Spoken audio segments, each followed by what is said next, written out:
worst possible thing you could say when you walk into a car dealership. I spent 5 years with Mercedes-Benz, 5 with General Motors, and the worst thing a person could say when they walk in is, if you could just get me to this payment, we got a deal. So your loan's probably still like 19, which means you got to pay to get out. You're upside down. It's called negative equity.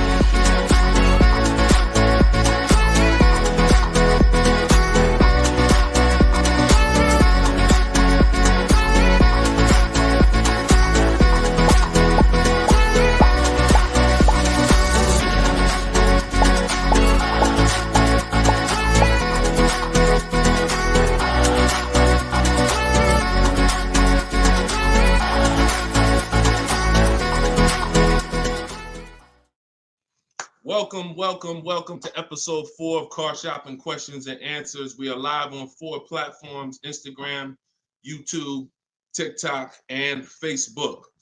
Okay, we already got people asking questions on TikTok. As you come in, we do these shows at 12. Hold on, I want to give my camera time to focus because I'm doing a lot of moving. We do these live shows, it'll focus in 1 second, at 12 p.m. and 3 p.m. Eastern time. Hold on, I'm out of focus. There we go. 12 p.m. and 3 p.m. Eastern time. Now, we broadcast these shows throughout the day because a lot of people can't make the live broadcast. You want to tell your friends about it. If this is your first time with us, you've never been on a live with us before. Oh, wait, hold on. They're saying that hold on, can't hear. No sound. All right, hold on. Let's see. How about that? We're good on TikTok? Let me make sure we're good here on, give me a clear if we're clear on Facebook now. Give me a clear. We always got to do the housekeeping, y'all, and I need your help. Before we get busy, let me know audio is good. I see we're clear on TikTok. How are we on Instagram, on YouTube, on Facebook? All right, perfect. I see the thumbs up just came through.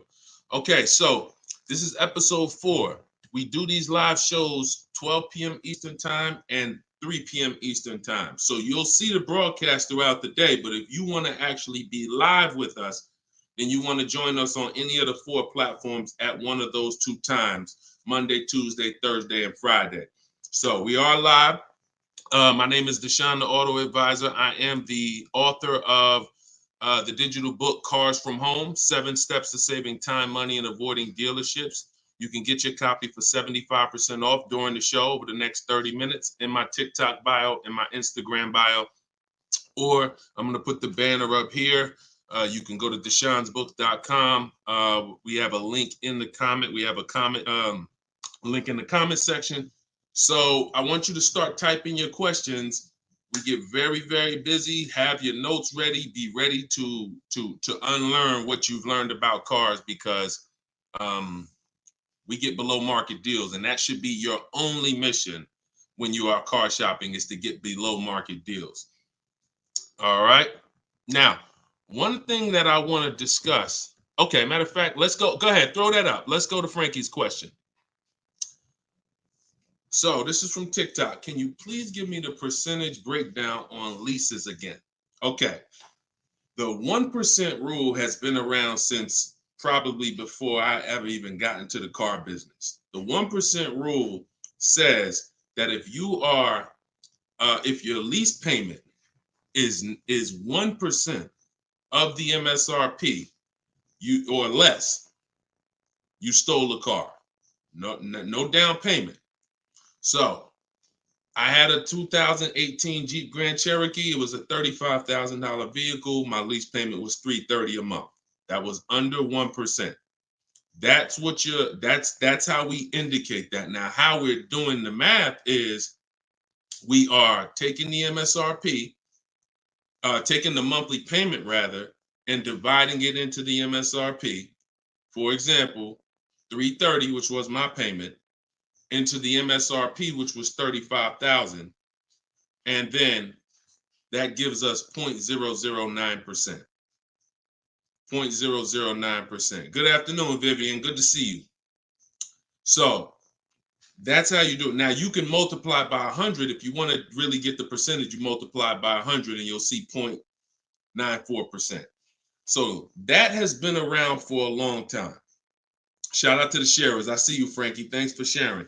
Please DM me too. I'm still waiting on ideas for what we could do for the people who share the broadcast. I mean it. We want to make sure we are rewarding people who share, tag, people who invite people to the broadcast. So DM me these ideas. Those are the only DMs I'm looking for because we get too many DMs to really respond to them. We get probably 50 to 100 a day. So we can't respond to all DMs, but those are the ones that I'm looking for. Okay, shout out to everybody who shares. Now, that's been around for a long time. That's how you know you stole the car. It's not even a question now that we still need to get offers because like this is Freener right here. This is why you never want to get excited about one offer unless it's the lowest bid. Here's why. Freener, she just got a, hold on, I'm putting it up here on the screen. She just got a 0.88% lease on a Jeep Grand Cherokee hybrid anniversary edition. $65,000, $65,950 was the MSRP. Her best bid was $579 a month. She's in the video library. She has what we teach. Getting bids. See, so sometimes you could look and be like, oh, this offer looks really, really good. Should I take it? Not if it's not the lowest bid. It must be the lowest out of at least 5 offers. Because what I always tell you is 80% of dealers are overpriced. They're going to overcharge. So that's how you know if you won. Now we had to come up with something. When I started teaching people about leasing, I said, oh, shoot, some of you going to go out here and you've been buying your cars and you're going to walk into dealers and you're going to get a lease and you're going to think it's good because you're still paying less than somebody who actually bought. But we had to come up with something that was showing you when you were overpaying for a lease. And so I started doing some math because I love math. And once I worked the math out, I said, okay, how much are we paying before we're paying too much for a car we're giving back? 1% is the steal. But what's the limit? And I started looking at how cars depreciate, how much car, if you bought it, how much the car would depreciate.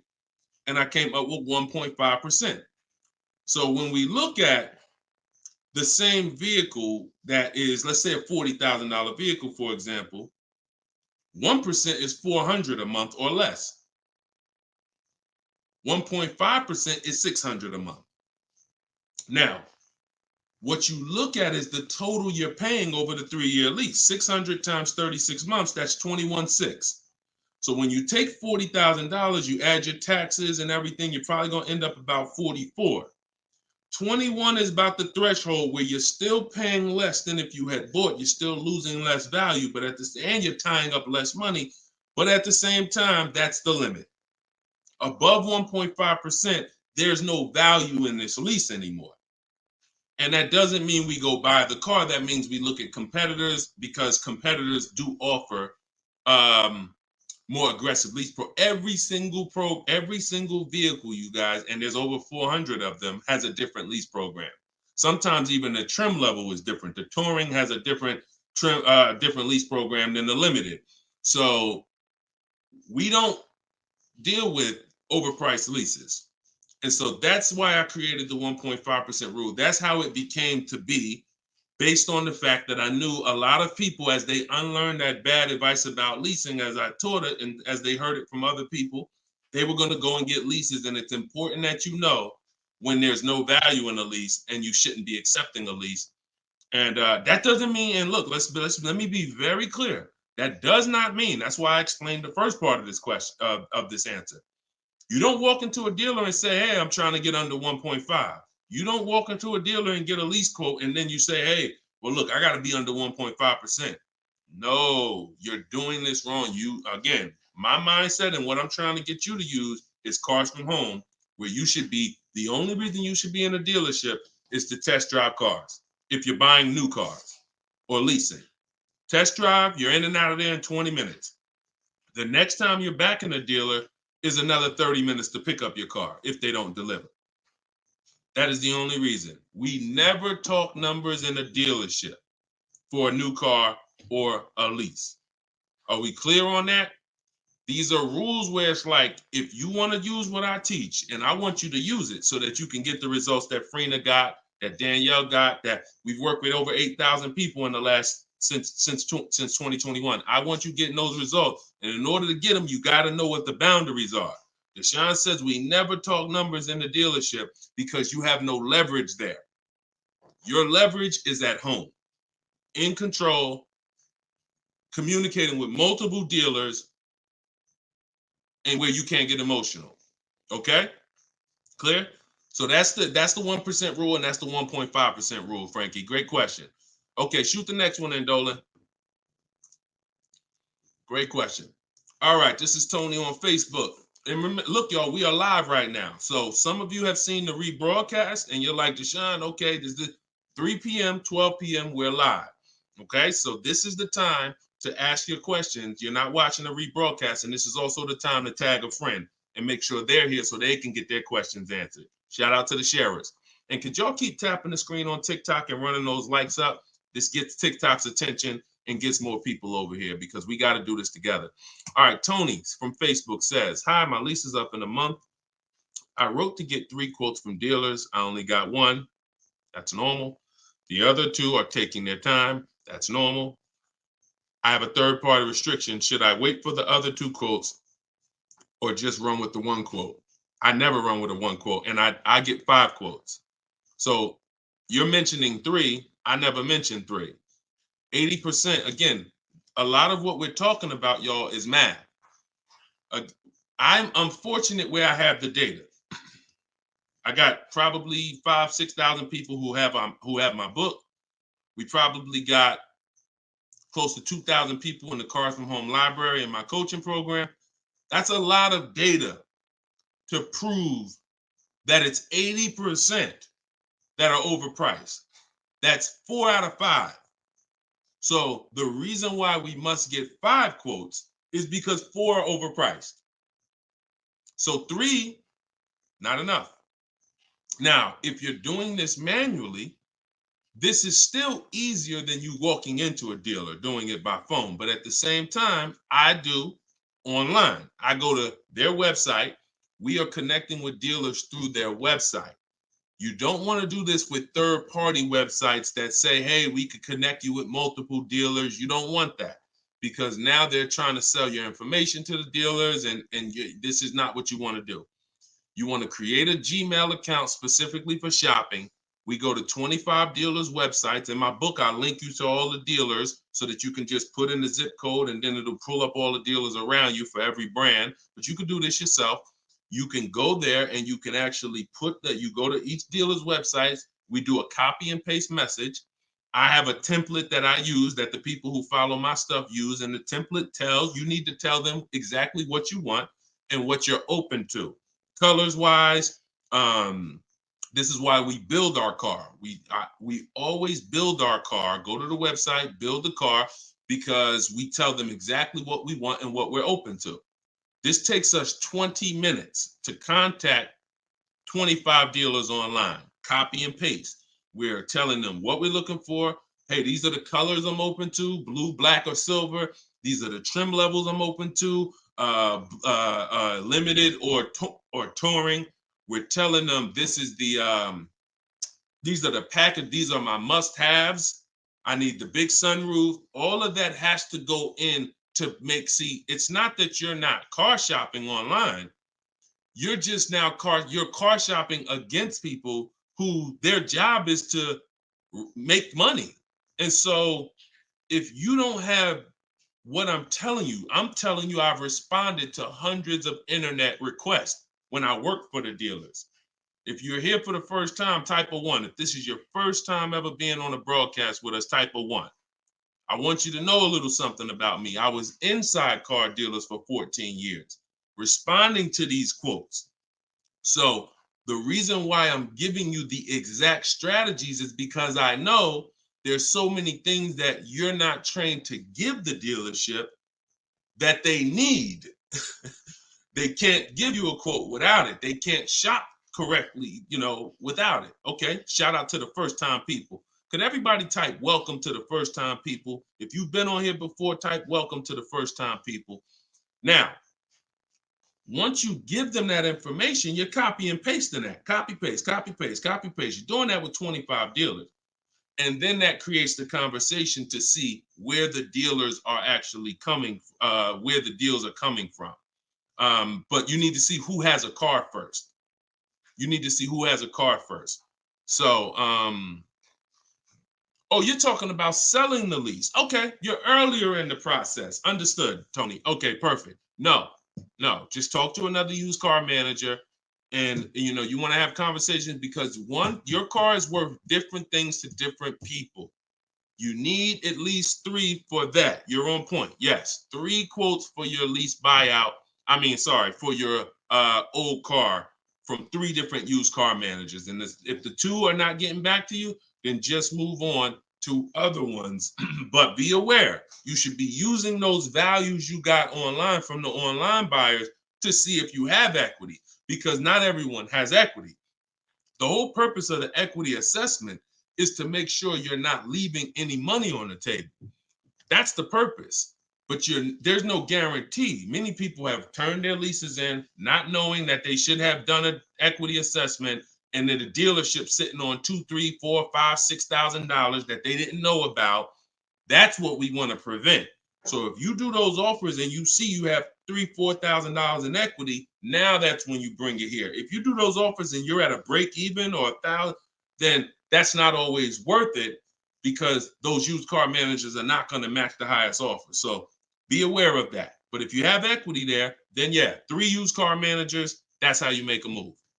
Okay? Fight for your money. This is your money. If you end up making $1,500 out the deal even, and it took you 2 hours, where do you make $750 an hour at? $750 an hour. So this is your money.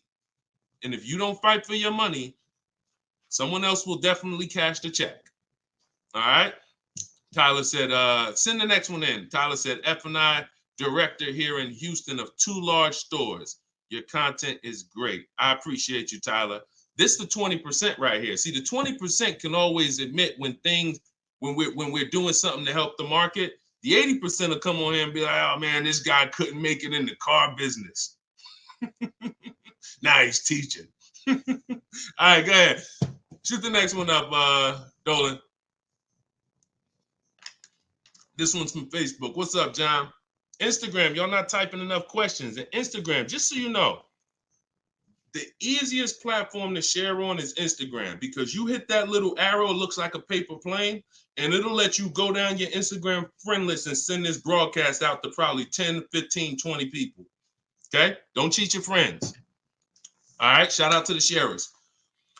John from Facebook says, is it hard to purchase with a charge-off on credit 3 years old? So everyone who has credit issues should be following Shonda Martin. She's on all the platforms, Road to 750 plus.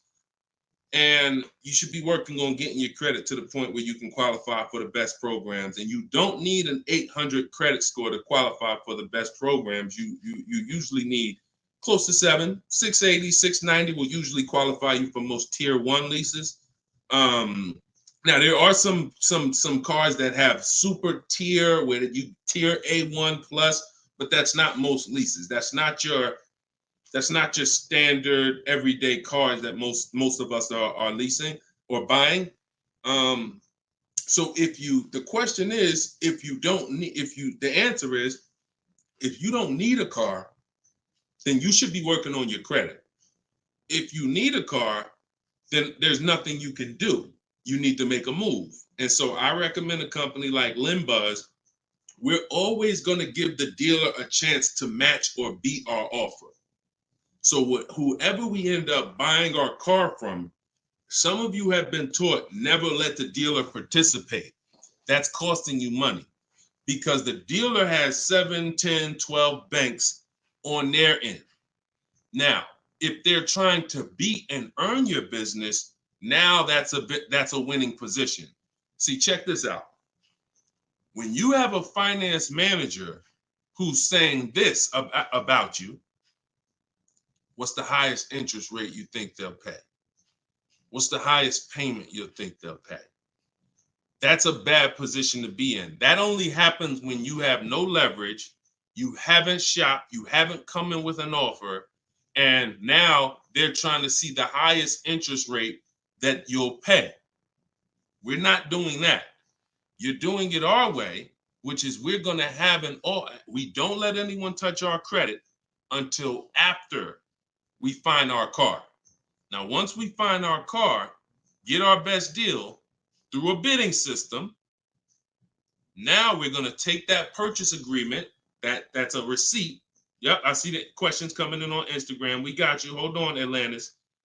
Once you see the long form receipt, now you take this home, and this is when you're going to contact your bank, your credit union, the online lenders. You're going to go online lenders, online banks, online credit unions. You're going to let all these people have a shot at your business. If you do this within a small window of time, if you do it my way, it'll only take you 2 days. This is going to weigh on your score the same as one hard inquiry, because this is something called rate shopping. This is not going from dealer to dealer, getting turned down or putting in applications and nothing like that. This is how you rate shop correctly. I call this the bank bidding war. When you get my book, I also send you the bank bidding war blueprint. It's going to be going into my book, but I need about another month to be able to combine it. But I send you the bank bidding war blueprint. Now, the bank bidding war is 3 rounds. First thing we're doing is seeing, is there any special interest rates that the car we're buying has? In your particular case, John, with credit challenges, you're not going to qualify for that. That's okay. But we need to check that. If there's 0%, 0.99%, that eliminates our need to do anything else with financing, because no one else is going to beat that. Second part of the round starts, there's 3 rounds to the bank bidding war. The second part comes after we find our car, and it's what I just broke down. When we come home, we let all these banks, these lenders, online credit unions run our credit, and so they're bidding and submitting us their loan offers. Now, the third round is the dealer. That's when we're going to call the dealer who we reserved the car with and say, hey, I got 6.29 from this bank. If you can beat it, I'll give you the business. Now, this is the big difference, you guys. When you have a finance manager who's trying to beat your offer, who's calling their banks and saying, hey, I need to get 5 point something because this person already has 6. That's leverage. When you start bidding, like I'm teaching you, like what's in my book, like what's in everything we do, in my videos, everything's a bid. You have the leverage. And there's no way for you to overpay when you are getting bids. So that finance manager calls you back, it's only going to be 1 or 2 answers. Hey, Stuart, man, listen, I tried my best, man. I reached out to every bank I got. No, I can't beat that rate, man. I appreciate the opportunity, but you can go with your own financing. In which case, you guarantee you got the best loan. Second thing is, hey, you know what? You had a good rate, man, but I got somebody to beat it. So we can do it right here for you. Perfect. In which case, you guarantee you got the best loan. See, you don't have enough people competing for your business. That's where your buyer's remorse is coming from. That's where your lack of confidence is coming from. That's why you're driving off from a dealer saying, hey, you think we could have got more money? You think we could have got another $1,000 off? That's all buyer's remorse because you don't have enough people competing. So I want you to stop that. I want you to use what I'm telling you to do. All of this is in my book for those of you who like Deshone. I don't even want to remember all of this. It's all in my book, Cars from Home, 7 Steps to Saving Time, Money, and Avoiding Dealerships. This is what I've been teaching for 3 years. And this is what I've been doing since 2015 myself personally. So you can get your book for 75% off. Cue up the next question, Dolan. Oh, John, in your case, though, when you get that buyer's order, you would be reaching out to Limbuzz. So after you find your best car deal, you would be reaching out to Limbuzz and seeing, what their rates would be for you. And then you would be going with, still giving the dealer the opportunity to see if they can beat it. Because once a dealer knows you got an approval already, they kind of have a little more leverage to be able to see if they can beat that approval. But in any case, even if they can't, Limbuzz is pretty generous. but we don't do this until after we find our car. Okay? Great question. Shoot the next one up, Dolan.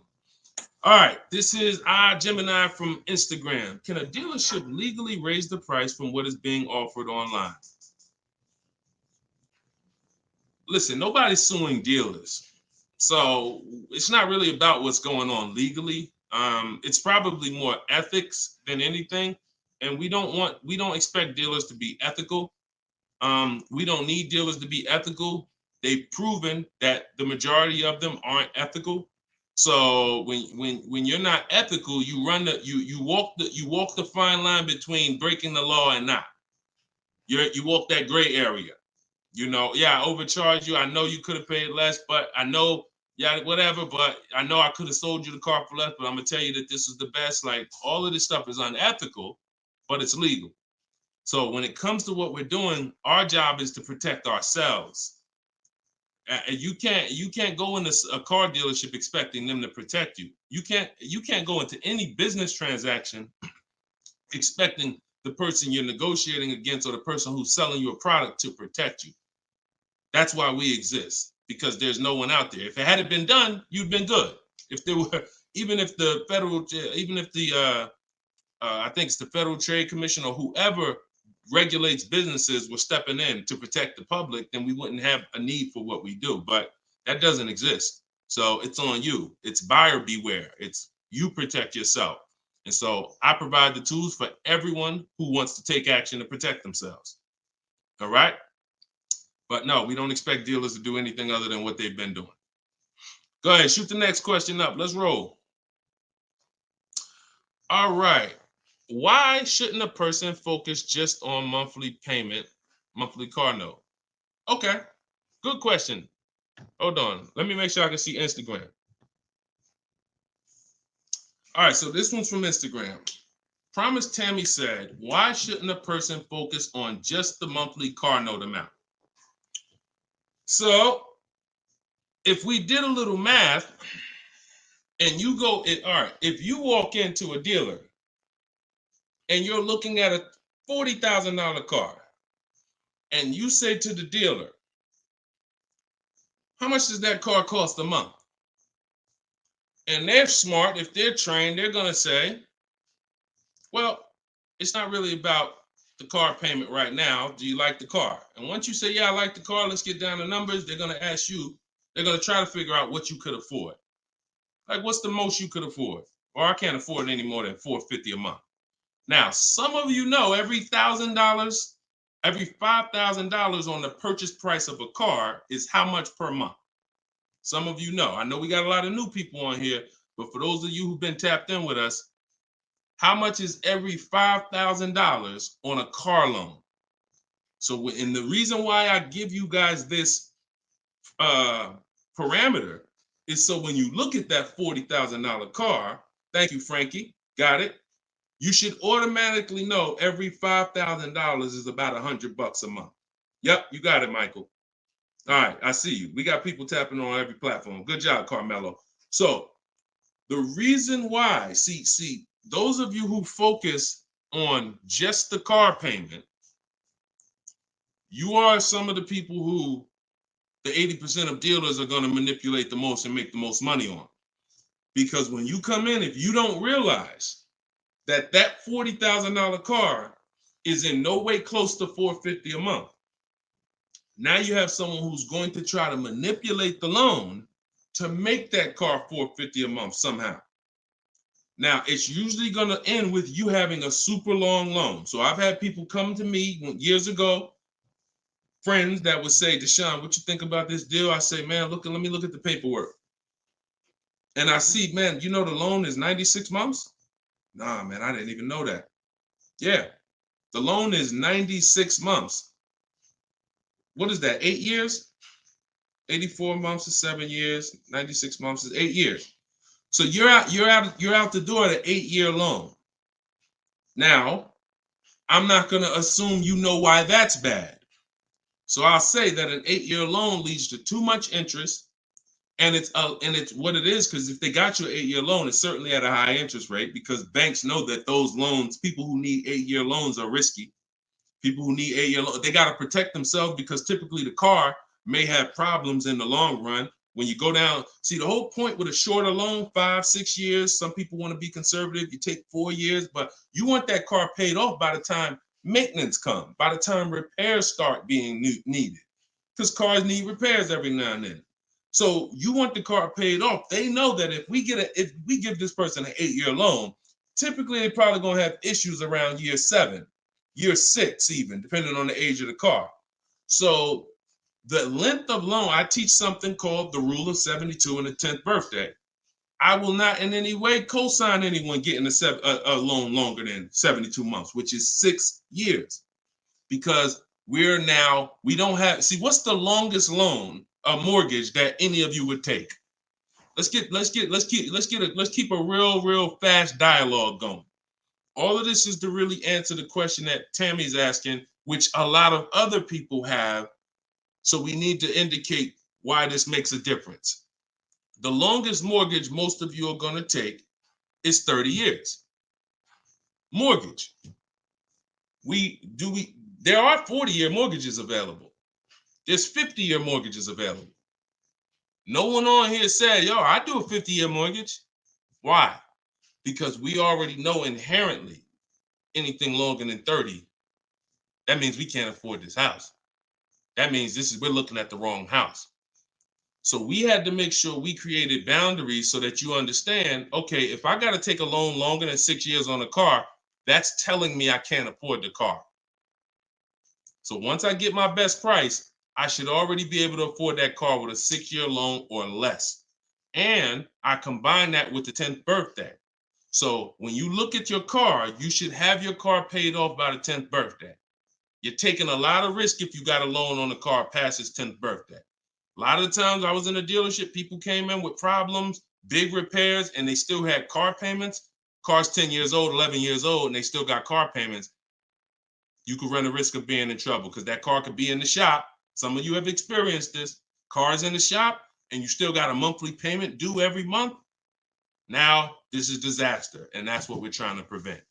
That's why we don't focus on the monthly payment. When we're purchasing a car, we are only focused on the price of the car. We need to, before we even think about monthly payment, how about this? We need to make sure we're getting the car for the lowest price possible.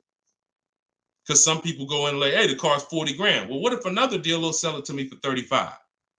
Once I get the lowest price, then I'm concerned with what my monthly payment is going to be. So there's steps to this. But yeah, don't focus on monthly payment and just stay committed to what we're teaching, and you'll learn and you'll see why, even more information of why that's bad. But we want you to understand the numbers, okay? Typically, you focus on monthly payments, you don't quite understand the numbers, but you will. All right, this one's from TikTok. Can you give us some tips about co-signing? Ooh, I have a very, very, very strict rule when it comes to co-signing. Now, some people, you're not going to like this. Some people will tell you this is bad advice. It's just my opinion. I've seen tons of horror stories. I've seen people walk into the dealership. I've seen young people who will co-sign, who will use up people's credit, co-signing, and just burn them, because no one cares about, if you don't care about your own credit, you certainly don't care about someone else's in a lot of cases. So, but I do have some rules, because sometimes it's gonna make sense. When you can pay, if a person does not pay, then you're good. Example, my daughter, we're gonna get her a car. I'll co-sign only if I can pay the note if she doesn't pay. So let's say she's working, she's paying X amount per month, I'm co-signing, but if for example, she loses her job, anything happens, I can pay if she doesn't pay. That could be for the spouse. If they don't pay, I will pay it. As long as that's the rule, then you're protecting yourself, because where you get in trouble at is if you can't pay, if they don't pay. He told me he was going to pay it. He's missed 2 payments.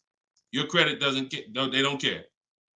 So you got to be willing to say that. This has to be a person that I'm willing to pay if they don't pay. That means I got to have that type of relationship with them. Or if I can't pay, if they don't pay, I'm not co-signing, because I cannot depend on things that will go wrong. Life will happen. And then I'm sitting out here and my credit was 700, 750, 800. Now it's 620 because they missed 3 payments and I'm struggling to get this car back from them. Okay? Those are my hard rules on co-signing. I don't deviate from them. And those are typically rules that if you follow them, you're going to be safe. Okay? All right. Shoot the next question up, Dolan. Diana said, my brother asked me to co-sign. I told him, hell no. Listen, that's it. Listen, people will ask you to co-sign quick as, listen, people will ask you to co-sign like they just asking to borrow sugar. Hey man, can you co-sign this loan for me? No, listen. It takes a while to build up great credit, and it takes seconds to destroy it. Nicole from Facebook said, are you able to negotiate third-party restrictions in a new lease? So these are two separate things. The third-party restriction is the selling of the old car, not the new lease. We're not mixing these two. So we're gonna, the people who work with me, you're selling your old car independent of the new deal. The new lease is its own transaction. We split everything we do into separate transactions. See, the car business has taught the public to give them up to 3 transactions. Buying a car from them is one transaction. Getting a loan from them is a second transaction. Letting them buy your old car, which you call trade. We don't use that word. That's 3 transactions. There's money in each transaction. There's money in each. That's why there's companies that only want to give you loans. They don't sell cars. There's money in loans. There's companies that only want to buy your car. They don't care about selling your car right now. There's money in buying cars. So you need to separate these transactions if you want to maximize each. There's no way for you to save the most money without maximizing and looking at each part of your deal as its own separate transaction. So if I have a third-party restriction, I'm doing the equity assessment. A third-party restriction is, some of you have leases. We always need to see if there's any equity in our lease before we return it to the dealership. If you have returned your car to a dealership without doing the equity assessment, you don't know how much money you've left on the table. Because if there's $2,000 or $3,000 of equity in your car, the dealer's keeping that, and that's their money. So, or the bank's keeping it when they sell it, that's their money. It's probably the dealer will find a way to buy it, and it's their money. So when we look at an equity assessment, we're going to do it at all times. Now, there's no guarantee we have equity, but we want to guarantee we're not leaving equity on the table. And so a third-party restriction doesn't mean you can't sell a lease. Who didn't know you could sell a lease? Type a question mark. If that's new to you, this is your first time hearing this, you've been leasing, and you're like, Deshone, I never heard about selling leases. I had no idea this was a thing. Type a question mark if this is your first time hearing that you could sell a lease. Okay. Fish Guy Rodney. Okay. See, so more information is coming out. Okay. Fairy Godmother. Okay. Emil. Okay, I'm sorry. I just tore your name up. Sorry. So as you change Shamir on Instagram. So when we look at this, we got to see that the things that we don't know cost us money. So now it's like, once they saw people, because we helped out probably thousands of people in the pandemic sell their leases, used car values, resale values were crazy. So we had people making $5,000, $10,000, $12,000 selling their leases. I sold my Jeep Grand Cherokee lease. I made $8,900 after I drove it for 42 months because I extended the lease and then I sold it.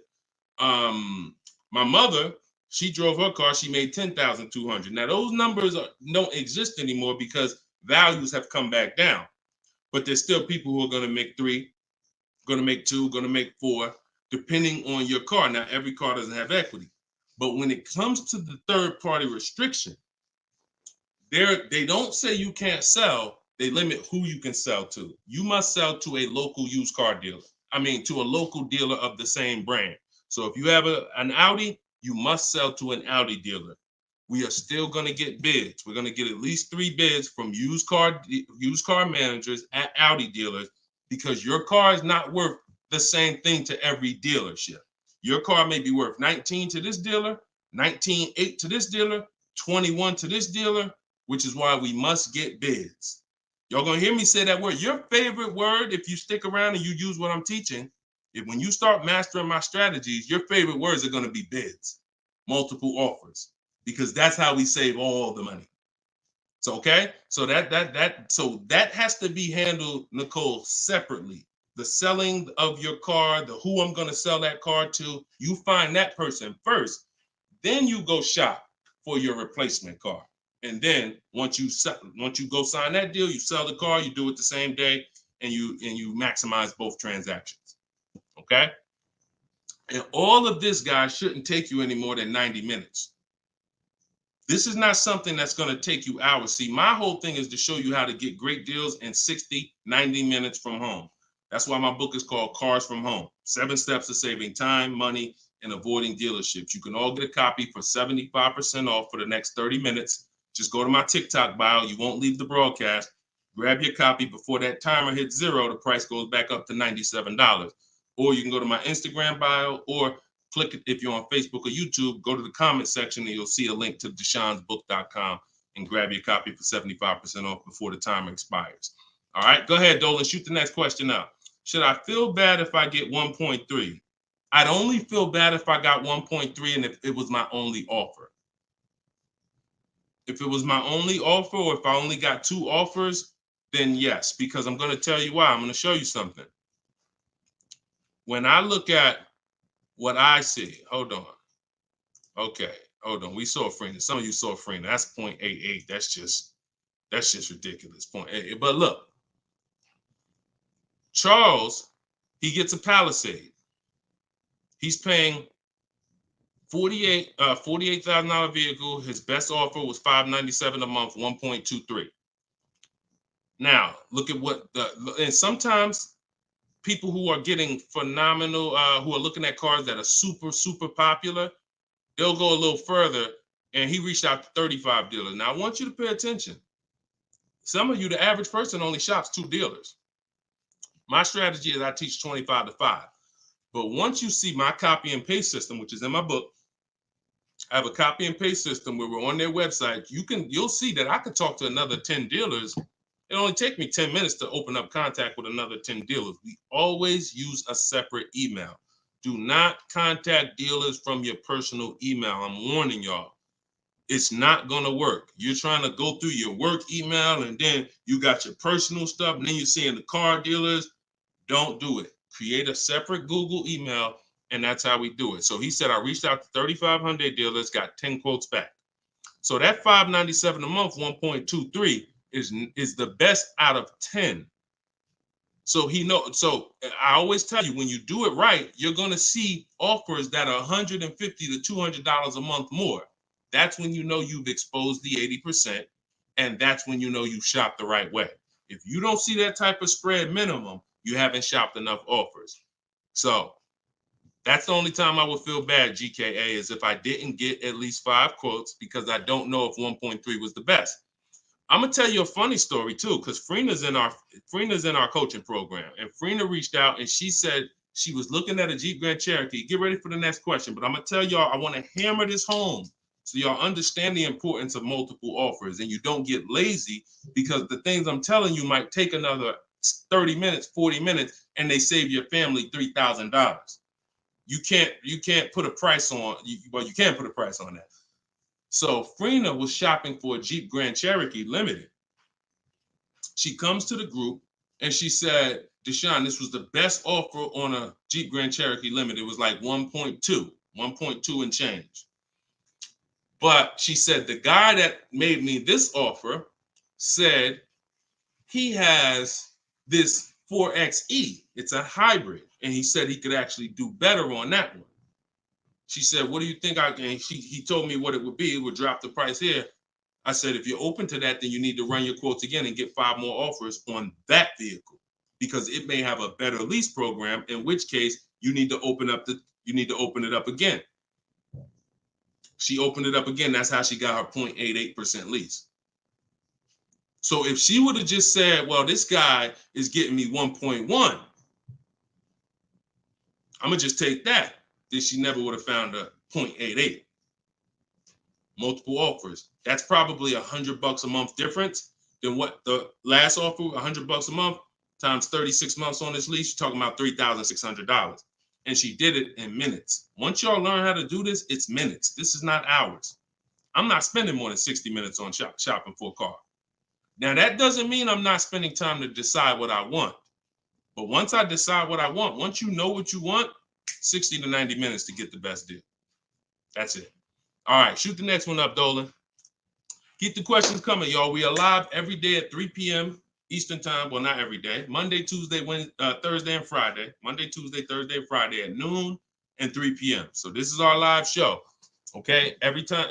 Throughout the day, though, you may see a broadcast and you'll know, okay, you'll still be able to get value because most of the people who are asking the questions on here are asking the same questions you would have asked. So go ahead, Dolan, shoot it out. This is Raymond from YouTube. How do you structure a lease? So the first thing you want to do is look at the car you're thinking about leasing. And we like to use a 1.25% formula estimate to see if we should be even looking at that car. Okay. So if I'm looking at a car that's $40,000, I'm doing a 1.25% estimate. I'm multiplying it by 0.0125. And then I'm going to see, 40,000. I'm multiplying that by 0.0125, and that comes out to 500. So that's going to tell me if I'm looking to be at 300, that's not the car that I'm going to be looking for in most cases. Now, we don't know if the best deal is going to be 1.25, but we're trying to estimate based on a bad deal is above 1.5. Anything above 1.5, we're overpaying for our lease. No money down. Money down comes later. Now a steal is 1.1%. So I teach something in my book. It's called 1% is the steal. Between 1% and 1.5% is the deal. And then above 1.5% is time to chill. We don't do that. So that's the first thing. Now, once we move past that, now it's time to choose our mileage. So we're going to look at our lifestyle. We're going to see how much we drive to work, how much we're going to be driving the car. And once we come up with that, you're just doing some simple calculations. What's your round trip to work? 10 miles. How many days a week? 5 days. Okay, that's 500 miles a month. That's if you do the math. Let's say your trip to work is 20 miles round trip, and you do that 5 days a week. You're doing 100 miles a week to work. Times 52 weeks of the year, that's 5,200 miles. So I walk you through this in my book, but this is simple. 5,200 miles, and then you say, okay, well, I like to do a little leisure. I like to take a little trip down here. I go fishing, 1,000 miles away, blah, blah, blah, blah. So you're calculating what you're going to do. The easiest way to do it is to look at your old car and see what you've done. But if you don't have an old car, this is how you calculate it. You come up with, all right, I only need about 9,000 miles a year. Perfect. All of our leases, we shop our offers with 12,000 miles a year. That's your average miles. That's what we want to base our formula from.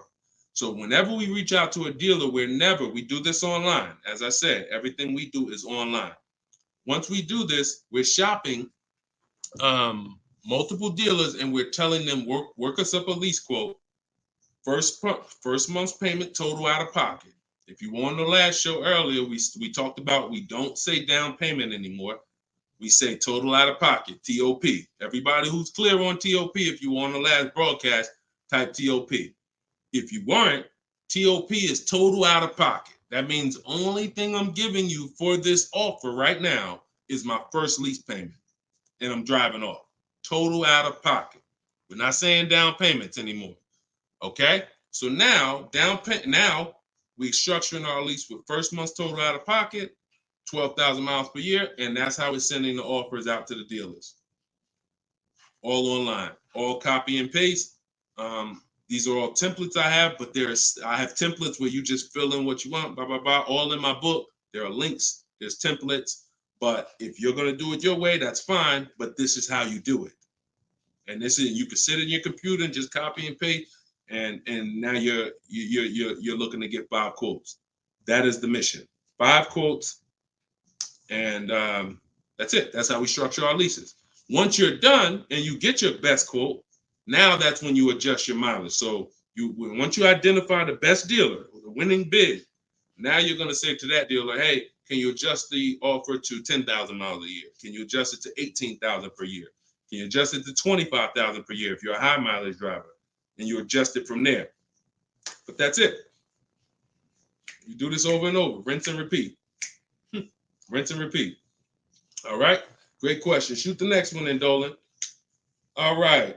Shout out to the sharers. Thank you, Liba. I see you. Thank you so much. This one's from Preston on YouTube. What is the best way to finance a car out of state? It's no difference. It's really no difference. We're going to find the car. We're going to get the buyer's order. We're going to have them. Now, the thing about a used car, if it's a used car, we got to test drive the car. So what you may want to do is if you're picking up a car out of state, you may want to go there, lock up the car, grab a cheap hotel for the night, stay there, because you don't want to eliminate the bidding process. The bidding process is your bank, your credit union, online banks bidding, and then dealers bidding. The dealer who you get the car from, they're bidding against that. Some of you don't really understand how much money is in finance. On a $40,000 loan, 2 points on an interest rate could literally be $2,500. So we got to understand there's a lot of money in loans. So if I'm driving to pick up a car out of state, what I'm typically going to do is go test drive that car. If I like it, I'm locking it up with a deposit. I'm taking that buyer's order. I'm gonna go back, depending on how far it is. If it's 3 hours away, I'm probably not gonna drive home and then come back. Depends on you. I'll probably just post up in a hotel. Go do my financing online. Let all these banks and credit unions run my credit so I can get their offers, and then I would call the dealership the next day and say, hey, this was my best offer. If you could beat it, I'll just come get it from you, and that's it. I'll spend $50, $60, $100 on a hotel to save $3,000, $2,000 on interest on my interest rate. But everything else is the same. So we can't be scared to go out of state. If many of you who are using what I'm teaching, you're going to see. Look at Eddie. Who was Eddie who drove? Hold on. Short conversation. John, hold on. Market. Trying to think. I'll see. Many of who I'm going to share with you, you'll see, they'll say when they're picking up their car, I'm driving 45 minutes. I'm driving an hour and a half away. Look at Sean. Perfect example. Sean, he's also in our coach. Now, I don't want you to think, oh, I got to be in Deshaun's coaching program. There's just some people who are. The information's in the book. We got the video library. For those of you who are like, okay, I like videos to go along with the book, that's fine.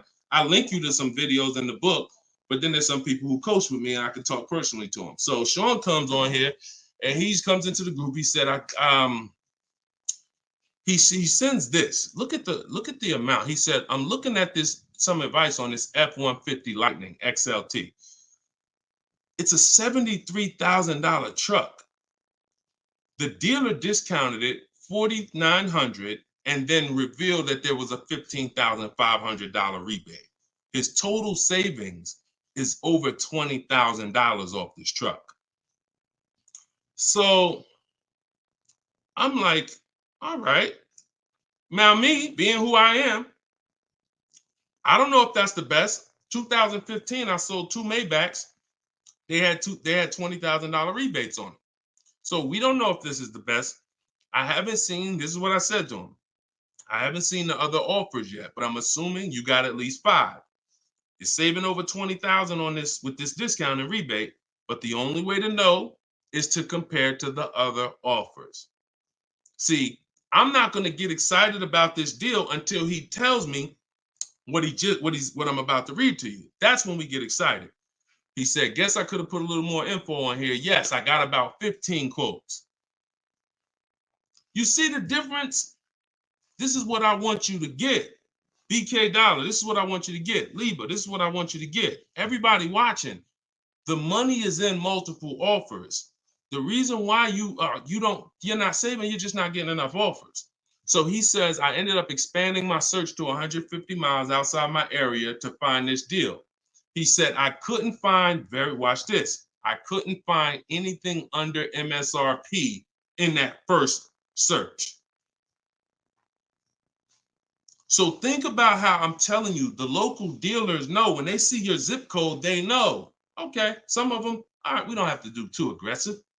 But those dealers that are an hour and a half away, when they see your inquiry, they're like, oh, listen, this is a person we never would have saw before. What is it going to hurt us to blow this truck out? And we take a deal from one of our competitors' markets. We'd love to see our license plate frame over in their market. That's how we win. So he ends up saving over $20,000, and he doesn't mind driving 150 miles to go get that truck. Why? Because every mile he drives is dollars he's picking up. We clear on that? We clear? If you're clear on the importance of multiple offers, type clear. All right, shoot the next one up, Dolan.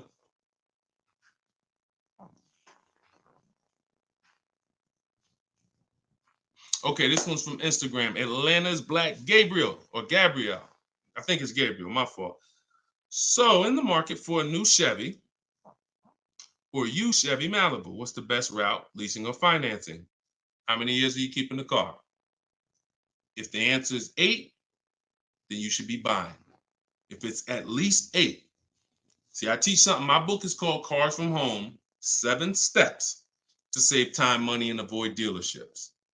Everything I do, when you go, the video library that we have, your best deal in 7 days, 7 steps. These are not going to change. The first step is the foundation to your deal. The first step is the foundation to your deal, which is lease or buy. Because you cannot get a good deal if you bought when you should have leased. It's impossible. Because the amount of money you're going to pay on the purchase is going to be too much if you buy brand new. And if you buy pre-owned, it's going to be about the same amount you'll pay. So when you buy, if you're not keeping your car 8 years and you buy a used car, 3-4 years old, and then you trade it in 5 or 6 years, you're going to pay the same amount or even a little more than someone who got a great lease deal and drove brand new vehicles. So it's all about how many years you're keeping the car. If you're keeping the car, if you're like Deshone, there's no way I'm keeping the car 8 years. That's not my style. Then you should be shopping from this day forward for aggressive lease deals. Now, once you find a car that you love, or if your spouse says, you know what, I don't switch cars like that. I keep a car 8, 10, 12 years. Then we purchase for them. We're going to purchase. But for those who are not keeping their cars 8 years, you are losing thousands and thousands and thousands of dollars not leasing cars. Thousands, thousands and thousands and thousands and thousands. All right? That's the 8-year rule. It's the most important question. It's the first thing you ask when you are car shopping and you're ready to car shop. How many years am I keeping this car? 8 or less, we lease. Less than 8, we lease. More than 8, we buy. That's how we avoid the depreciation. So go ahead. It's a hard rule. You want a follow-up question to that, or anybody want to? Because I know some of you are like, Deshone, I was taught never lease. Whatever. You want to follow up to that question? That's perfectly fine. But that's the rule. And it's the rule based on money. I've seen thousands of scenarios, and I spend years and all my time shouting from the hills so people could understand how much money they're losing by not getting good lease deals or not leasing at all. Okay, go ahead, shoot the next one up, Dolan. Okay, this one's from TikTok. All right, Peyton. Do dealerships finance used cars too? Yeah, sure. Absolutely. But we don't finance, dealers are our last offer for financing, never our first. So what you should do is you should go watch the replay from earlier, episode 3. This is episode 4 of Car Shopping Questions and Answers. We do these lives Monday, Tuesday, Thursday, and Friday, 12 p.m. Eastern time and 3 p.m. Eastern time. For those of you who are like, because I want you to be able to tell your friends. Today, some of you are going to run into people who are car shopping. You need to be telling them, hey, you got to check this guy, Deshone the Auto Advisor. He does this show, live show, 12 o'clock, 3 o'clock, Monday, Tuesday, Thursday, and Friday. But you want to watch episode 3 where we went into detail about how we don't finance. In fact, early, I think we talked about it early on this episode. Your financing should be independent from the dealer. The dealer should be your last offer for financing. Because what you're asking for, that's 2 transactions. You're giving them 2 transactions of business. You're giving them the purchase of a car, and then you're giving them the selling you of your loan. So what we do is we separate these transactions and we get bids for each. So the only way I'm dealing with a dealer, the only way you're going to be dealing with a dealer is if they've won the bid, which means if I'm looking for a used car, you won the bid out of all the used cars. Like, all right, give you an example. This is Vincent. Vincent got a 3-year-old Lincoln Corsair, premium trim level, under 45,000 miles, clean Carfax, inspection, all from the comfort of home. I'm reading what he put in our group. He was targeting to find a discount of 30 to 35% from the MSRP. This is something that no one is teaching you guys about what you need when you're purchasing a used car. If you're going to be purchasing a used car in the future or your next car, or if you bought a used car in the past, type the letter U. Type the letter U. If you're going to be purchasing a used car, or if you have purchased a used car in the past, I'm about to give you something that you have never heard before, but it is no way for you to know you got a great deal until you start talking the way Brandon talks here. You notice he said 30, he was targeting to find something 30 to 35% from the MSRP. In order for us to know, I see you, Shelby. I see you, Emma. I see you, Katarina. I see you, Raymond. Okay, perfect. Atlanta's Black Gate. All right, a lot of people. Okay, so when you are shopping for a used car, let me tell you a story, give you an example, all right? So I was shopping for my pre-owned Infiniti truck 3 months, a little over a year ago. I narrowed it down to 3. Now, I narrowed it down based on title history, service records, accident history. We talked about this in the last episode, episode 4. Title history, service record, episode 3 rather. You can see it on YouTube.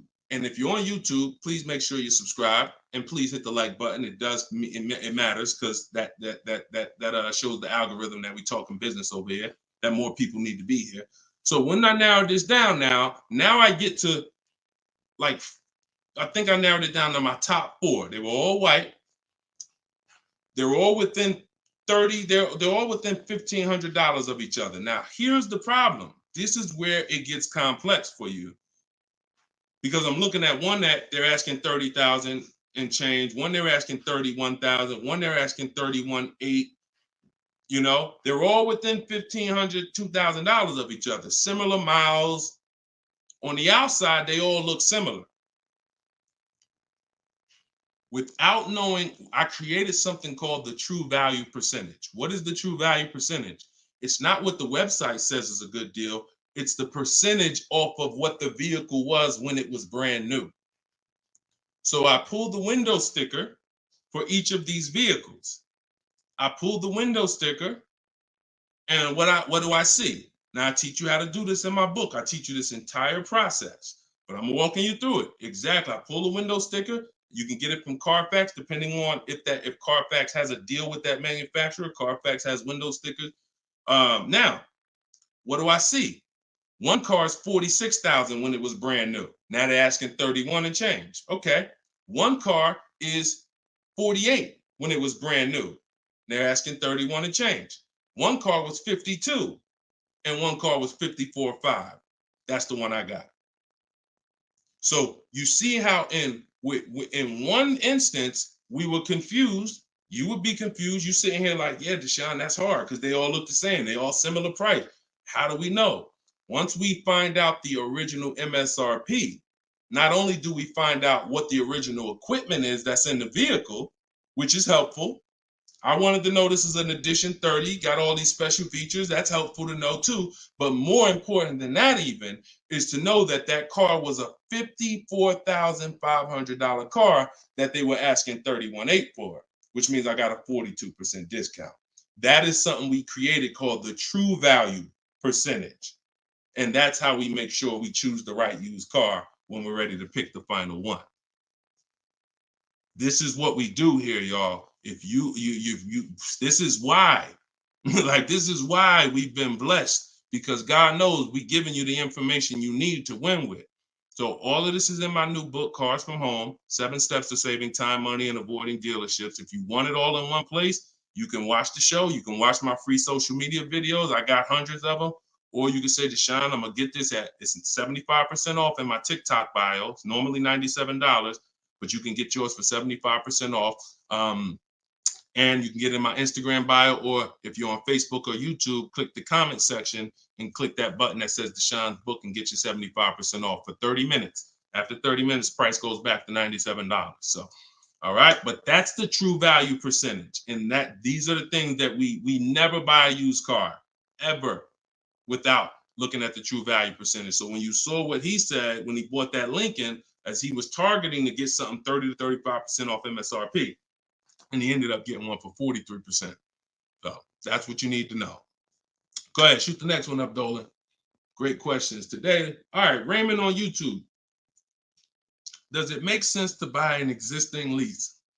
So when you're buying a lease, all you're doing is buying a used car.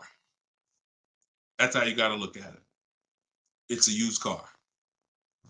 It's just, it may be your car. If you're buying your lease out, it's a very different. See, what I see most times is people want to buy their lease because they don't know how to shop. Because there's deals out here. We've been making deals since the pandemic. I started our video library. We started that in 2021, November.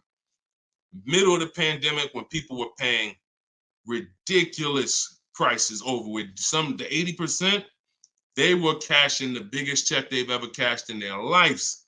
Like in their lives, they were like, and we were getting deals all since then. Felicia came in. She was our first person in our program who got a BMW. She saved $1,950 January 2022.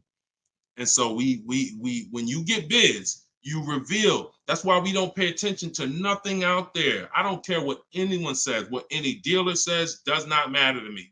That does not matter, because I know that if we got deals all through the pandemic, oh, forget it. That's why this market, we're killing it even more. So, you know, if you're buying your lease because you're keeping it another 8 years, you say, man, Deshone, I used to lease, but you know what? I really want to buy something that I could keep for 8, 9, 10 years. Then sure, buy the lease. But if you're not doing that, then you're moving from a lease mindset, which is I'm driving great cars, brand new cars, always under warranty in most cases, latest and greatest features, low payments, pennies on a dollar compared to people buying.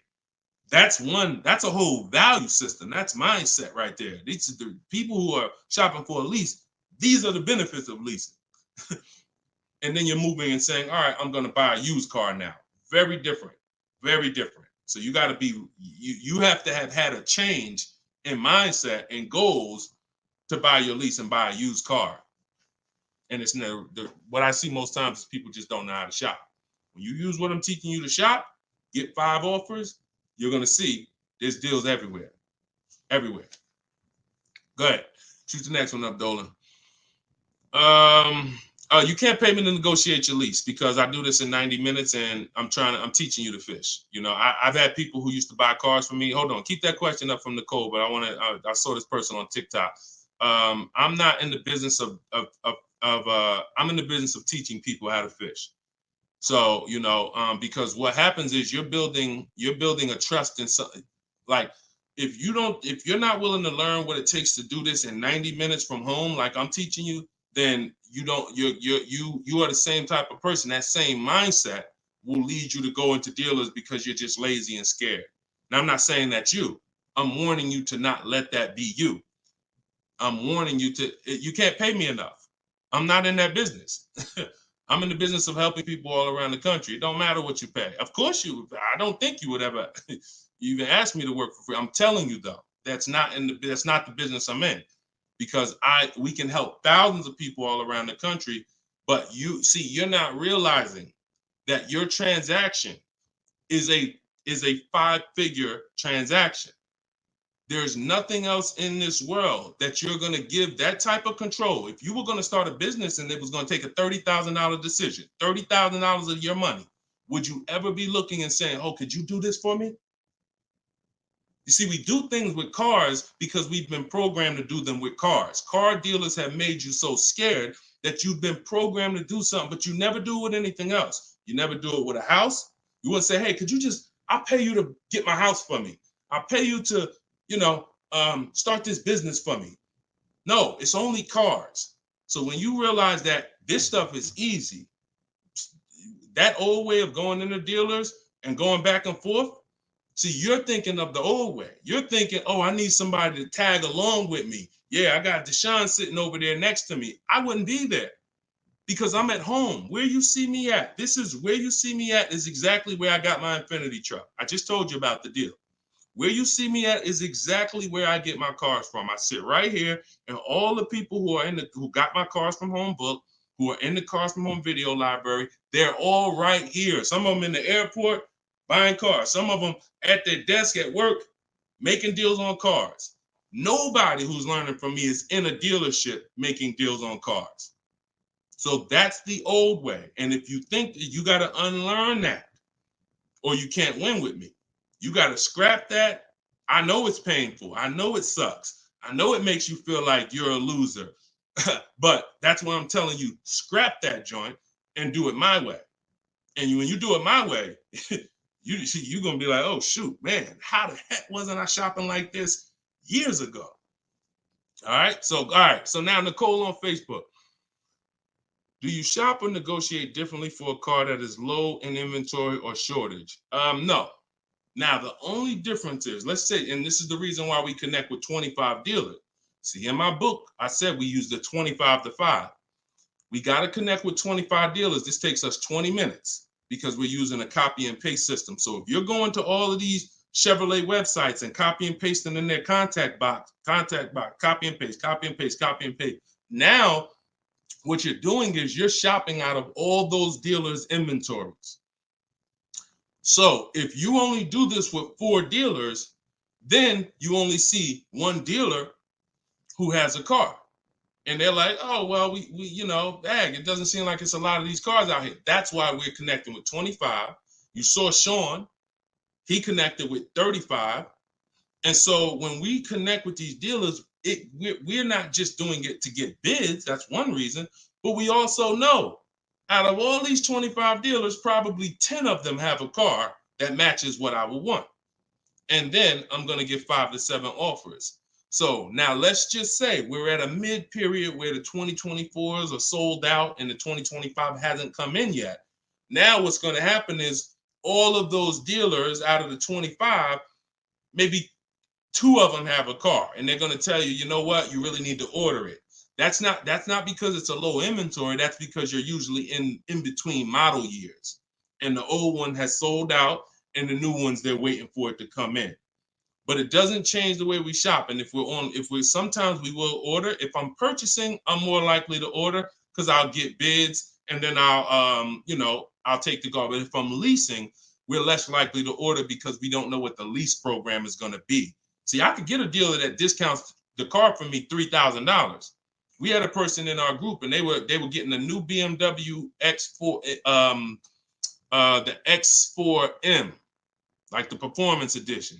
We had a dealer, their best bid, the dealer was taking off $3,000 off MSRP. So, but the lease program is what we didn't know. And once the car came and they put the lease program on it, we saw that it was over 1.5%. So even at that discount, wow, we saved $3,000. Now, if she was purchasing it, that's a win. $3,000 off, beat everybody else. So I don't mind ordering if I'm purchasing. But on a lease, I'm less likely to order because I don't know what the lease program is going to be until the car gets here. Okay, but yeah, that the process doesn't change. It just we have little caveats based on on low inventory. Okay, process is the same. Nothing changes our 7-step process. Nothing. All right, go ahead, Dolan. Shoot the next one up. All right, great questions today. We got Jermaine, Facebook. So how do you transition out of a finance into a lease? Instagram, y'all not asking a lot of questions. All right, hold on. Get blooming chosen one. All right, hold on. All right, Jermaine from Facebook says, how do you transition out of a finance to a lease? All right, perfect. So now what I like about this question, Jermaine, is you've already answered the most important question, which is how many years am I keeping the next car? That's step one in our 7-step system. You've already answered that because you've determined I should be leasing. Now the next step is equity assessment. Equity assessment. Call the bank. You don't have to worry about third-party restrictions or nothing because you're not leasing. I mean, you're not coming out of a lease, rather. So you're going to call your bank, get your payoff. You're going to take 20 minutes, go on CarMax, Driveway, Carvana, Kelly's Blue Book Instant Cash Offer, AutoNation Sell My Car, Car Guru Sell My Car. Get those 6 offers. That's going to tell you if you have equity, break even, or if you have negative equity. That's your next step. Don't do anything else until you do that. Okay? See, we always have to account for our current asset before we start moving forward. What happens if he has $3,000 in equity? That means he has $3,000. He could either apply towards his next deal, or he could put that money in his bank account and, maybe he leases the next car with no money out of pocket. So equity assessment always comes even before we budget, before we plan our mileage, before we do anything. Equity assessment is what we do. All right. All right, shoot that next one up. Shoot that one up from Instagram if you got it, Dolan. It might have took you a minute, but because we got it's comments from everywhere, y'all. No matter. Okay, here we go. For your calculator, why doesn't it negotiate to the lowest offer? My calculator is the best. My calculator is the best thing that exists because it takes all the offers you get. By the way, y'all, what she's talking about. And you got to be specific because I do have multiple calculators that I've created in my book, multiple softwares where you plug in stuff and it spits out so one of the calculators that I have is the counter offer calculator. So we never accept a deal until we send a counter. So what we do is we take the counters. We take all the offers we get, we plug them into my calculator. Whether it's a lease or whether it's several types. One is for leasing, one is for cash purchases and financing. Now, when you're financing, you're always getting your deals with tax and everything included, all in. So what it does is it takes all the offers, you plug them in, and then it spits out which one is the best, and it counters everyone based on the best offer. So let's just say a dealer says, I'm gonna do a 1.1% lease, and then this dealer says 1.2. This dealer says 1.3, 1.5. It's not countering all the high offers based on their high offers. It's countering all the offers based on the lowest offer. Because if the 1.1% lease was presented to us, that means any of the dealer could have did it. So now we're calling out the 80% and letting them know that if this dealer offered me 1.1%, then you all could have done it too. You're just choosing not to do it, in which case that's what the 80% do. So we counter every single one. We even counter the lowest one. And some people in the group will say, Deshone, man, this dealer is the lowest, man. Should I be countering them for another $50 less? I say you must counter.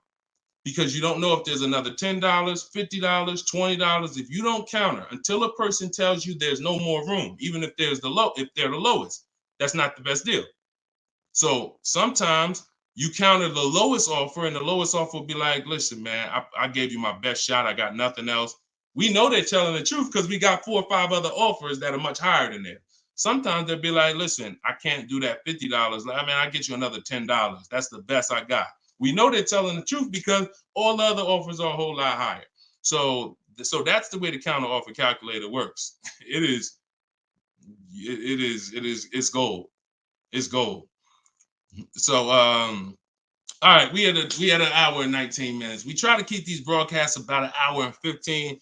Every now and then we go a little over, but listen, y'all, we are live Monday, Tuesday, Thursday, and Friday, 12 p.m. Mark your calendars, 12 p.m. Eastern time, 3 p.m. Eastern time. I'm hoping to, in the next couple of days, have a link in my bios so that people will be able to actually go to our calendar, put a reminder, but you know it. 12 p.m. Eastern time, 3 p.m. Eastern time, Monday, Tuesday, Thursday, and Friday. And this whole broadcast is sponsored by, if you just jumped on, I'm the creator, I'm the author of the book, the digital book, Cars from Home, 7 Steps to Saving Time, Money, and Avoiding Dealerships. You can get it for 75% off. It's normally $97, but as long as you get there before the timer hits 0, you can get it for $24 in my TikTok bio, in my Instagram bio, or you could go to deshonesbook.com in the comment section on YouTube or Facebook.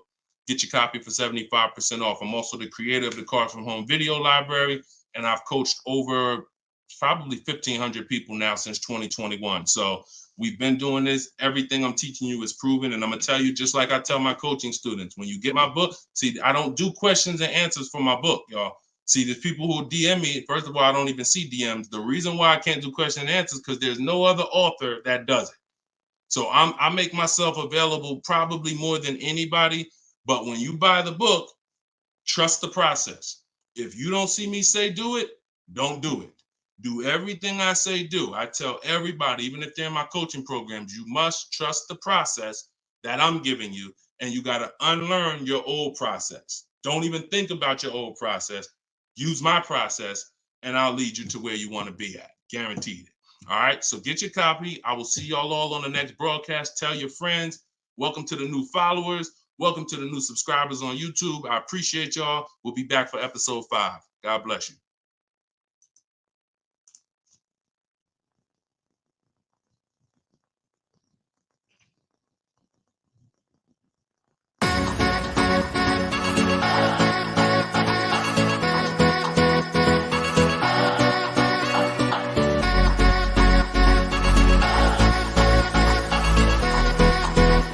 The worst possible thing you could say when you walk into a car dealership. I spent 5 years with Mercedes-Benz, 5 with General Motors, and the worst thing a person could say when they walk in is, if you could just get me to this payment, we got a deal. So your loan's probably still like 19, which means you got to pay to get out. You're upside down. It's called negative equity.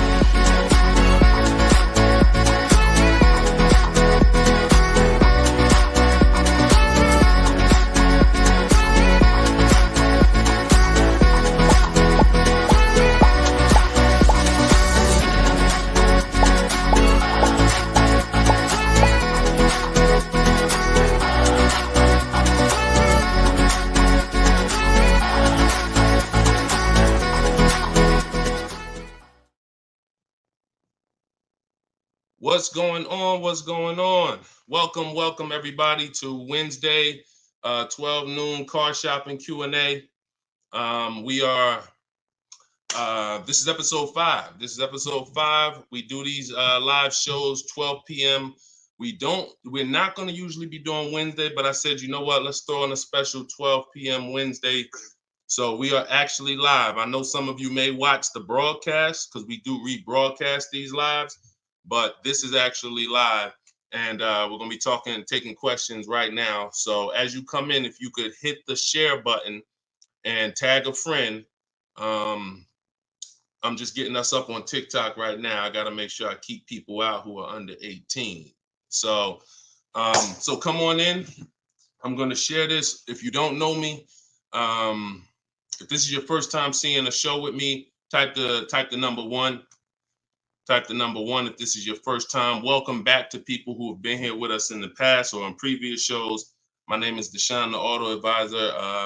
I spent 14 years in the car business, 5 years with Mercedes, 5 years with General Motors. And now what I do is I show people who want to learn how to car shop from home and how to save more money from home than they're ever going to save in a dealership. So I'm the author of the book, the digital book, Cars from Home, 7 Steps to Saving Time, Money, and Avoiding Dealerships. And I'm also the creator of the Cars from Home video library, which is a step-by-step video platform. But anyone who's on here for the next 30 minutes, you can get a copy of my new book, Cars from Home, in my TikTok bio at 75% off. It's normally $97, but for 30 minutes, you can get it in my TikTok bio for 75% off, Instagram bio for 75% off.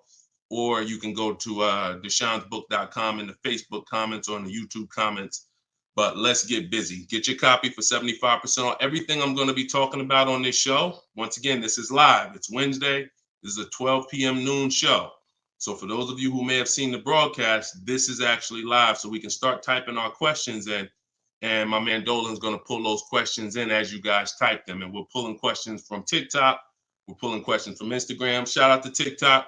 Y'all can start typing your car shopping questions, and let's get busy. What's up, Mike? What's up, Fancy Girl? What's going on, Crows fam? I see you back. Good to see you. What's up, Manly Snacks? Good to see everybody coming in on TikTok. And as you come in on TikTok, can you all start tapping the screen? If you're going to spend 10, 15 minutes with us, start tapping the screen, shooting those likes up.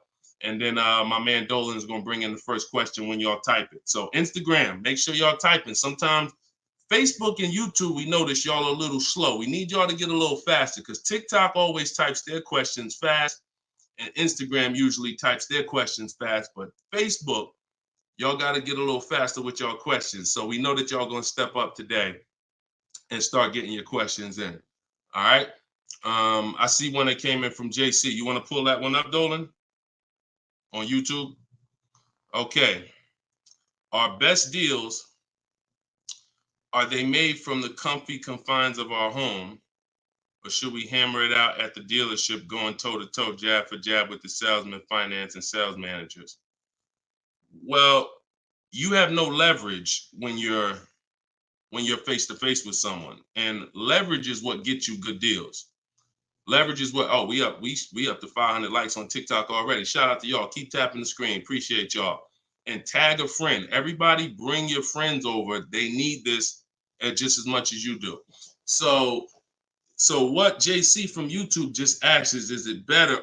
He's basically saying, am I gonna lose something by not being in the dealership face to face with a car salesman? You know, am I losing something? And it's a good question, but you're losing something by being there. And let me explain why.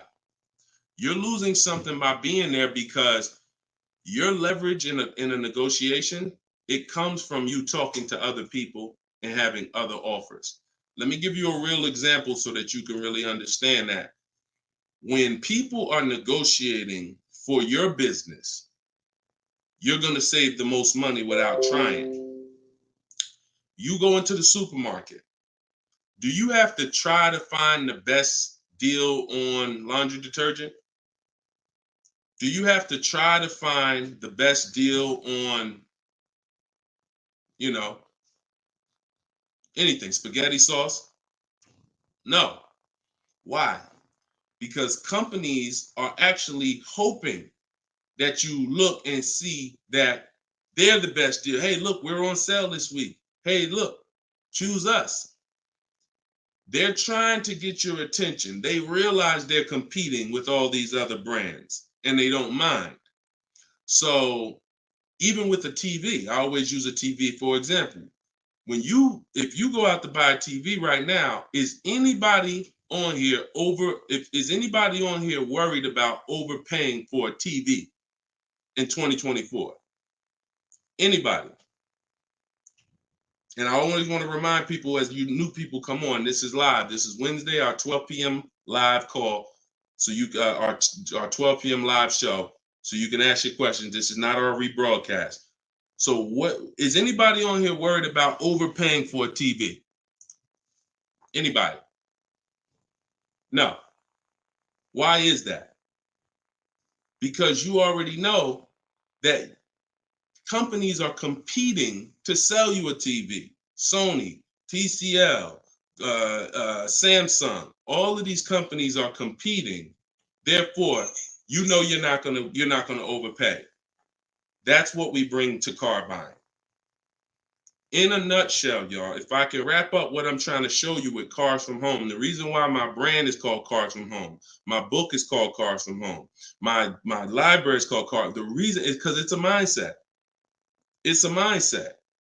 You're bringing the same mindset you would bring to shop for your TV to cars. And you don't overpay. You don't have anybody on here worried about having buyer's remorse for the TV. Look, Fancy Girl, Kiki, no.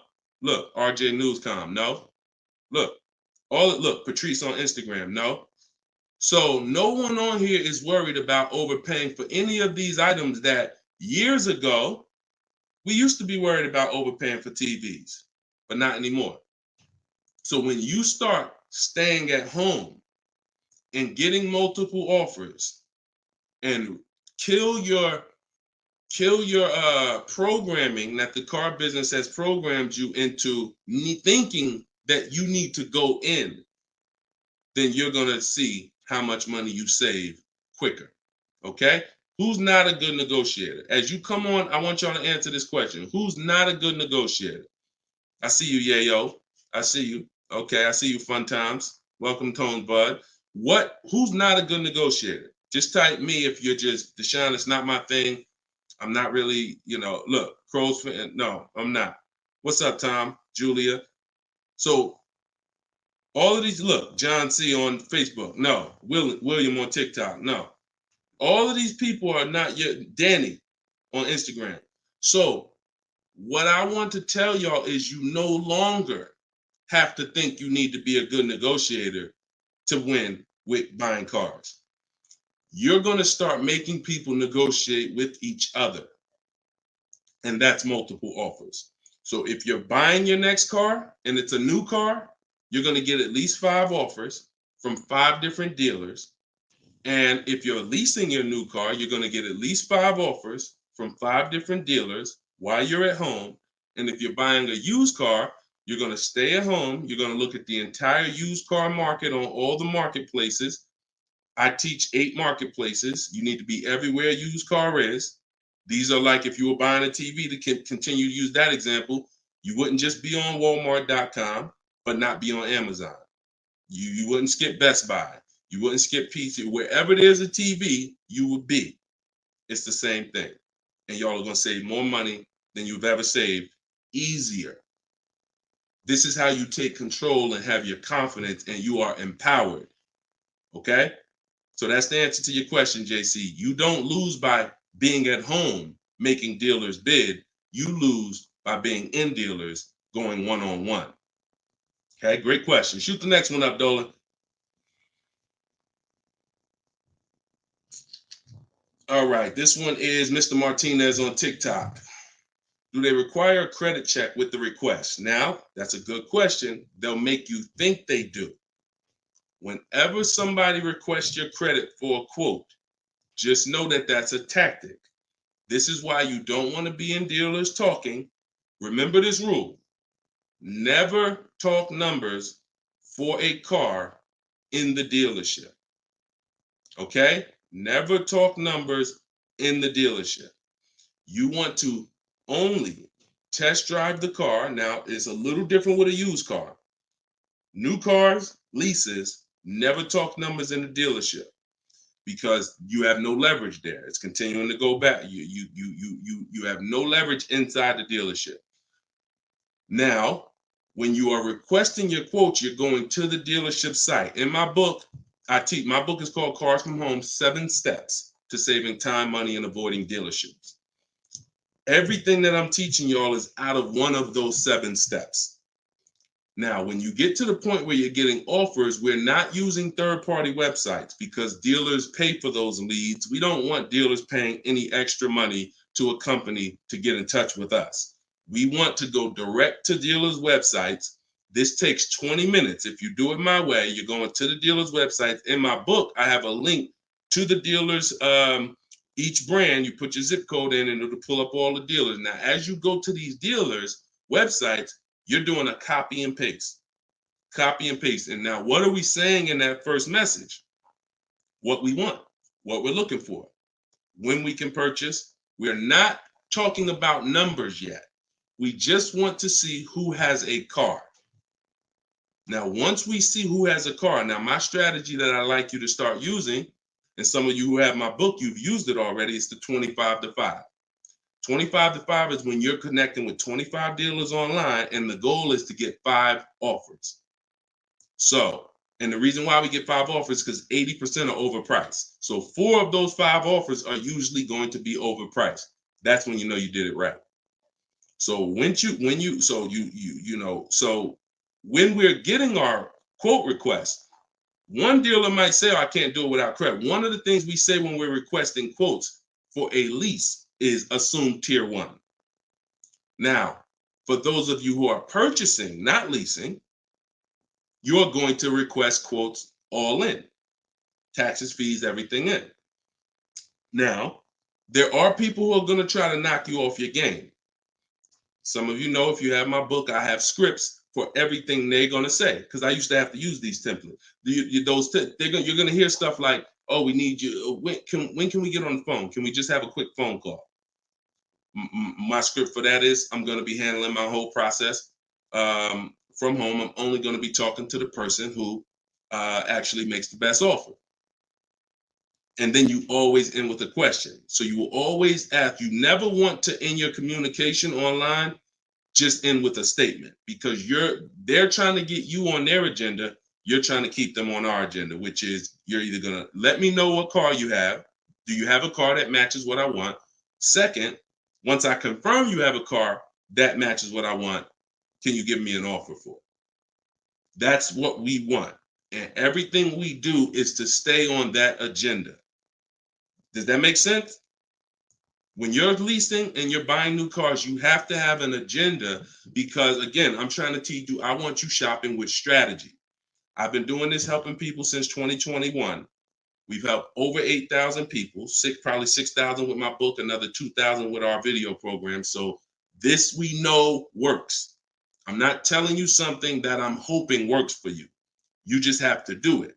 But what you're going to have to do is stick to the agenda and realize that my only two purposes is to find out, does a dealer have a car that matches what I want?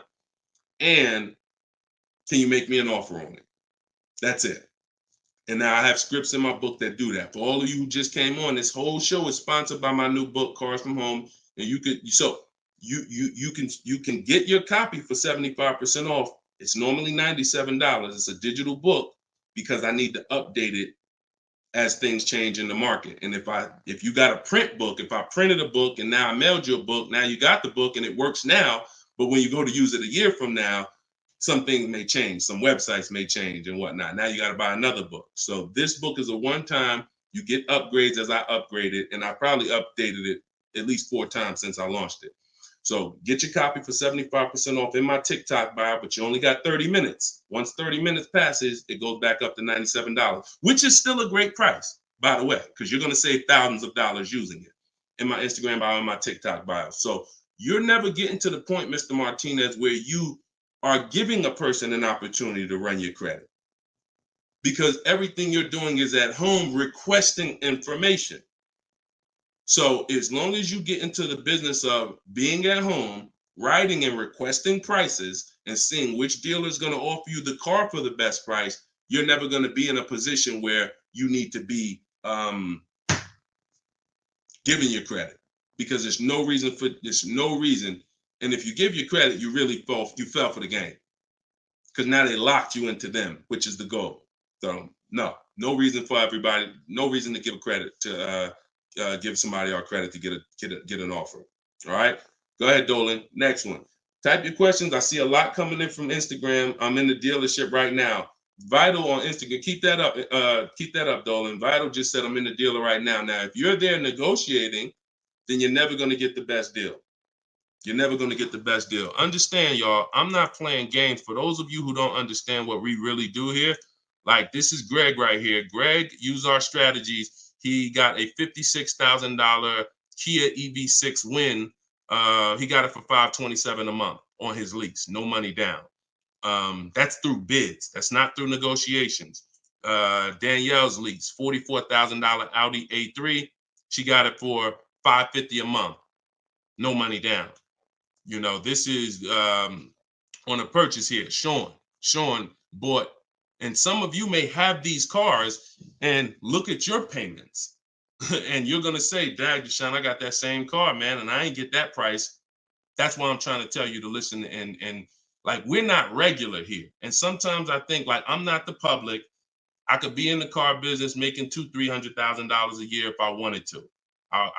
This is not God's plan for me. I'm trying to give you the game, but you got to understand who I am.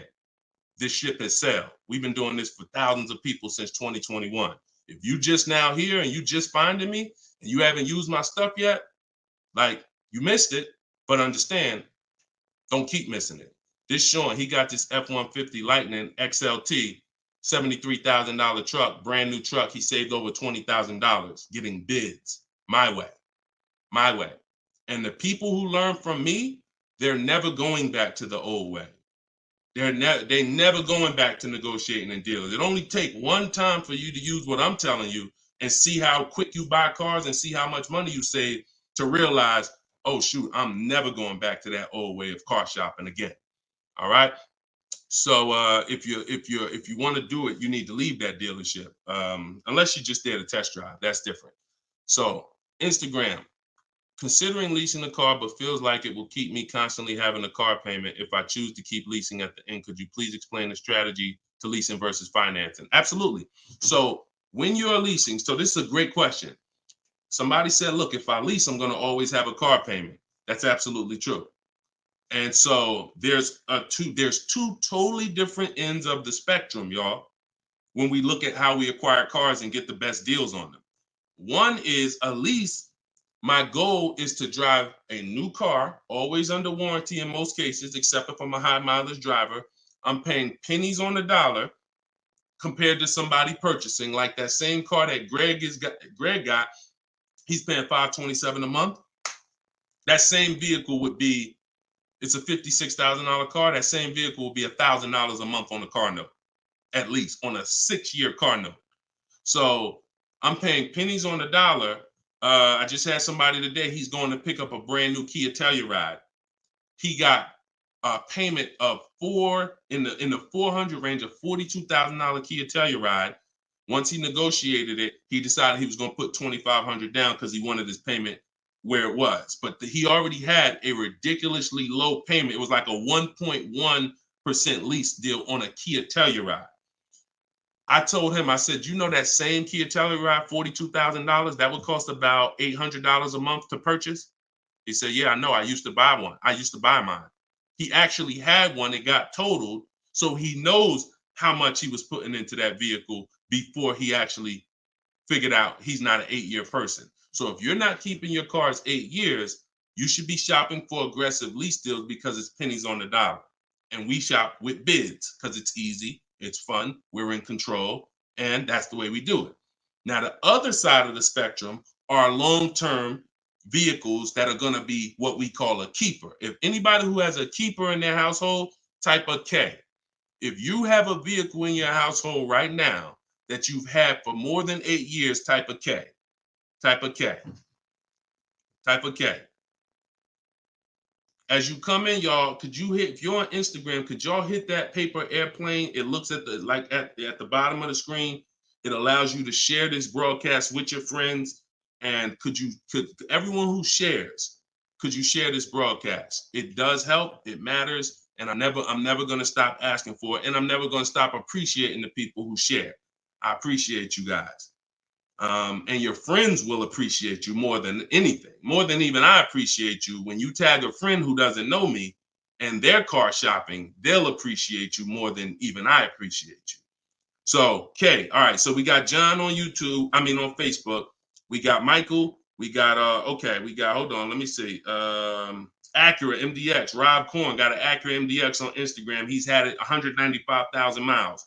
So these are what we call Derek on TikTok, Donald on TikTok. These are what we call keepers.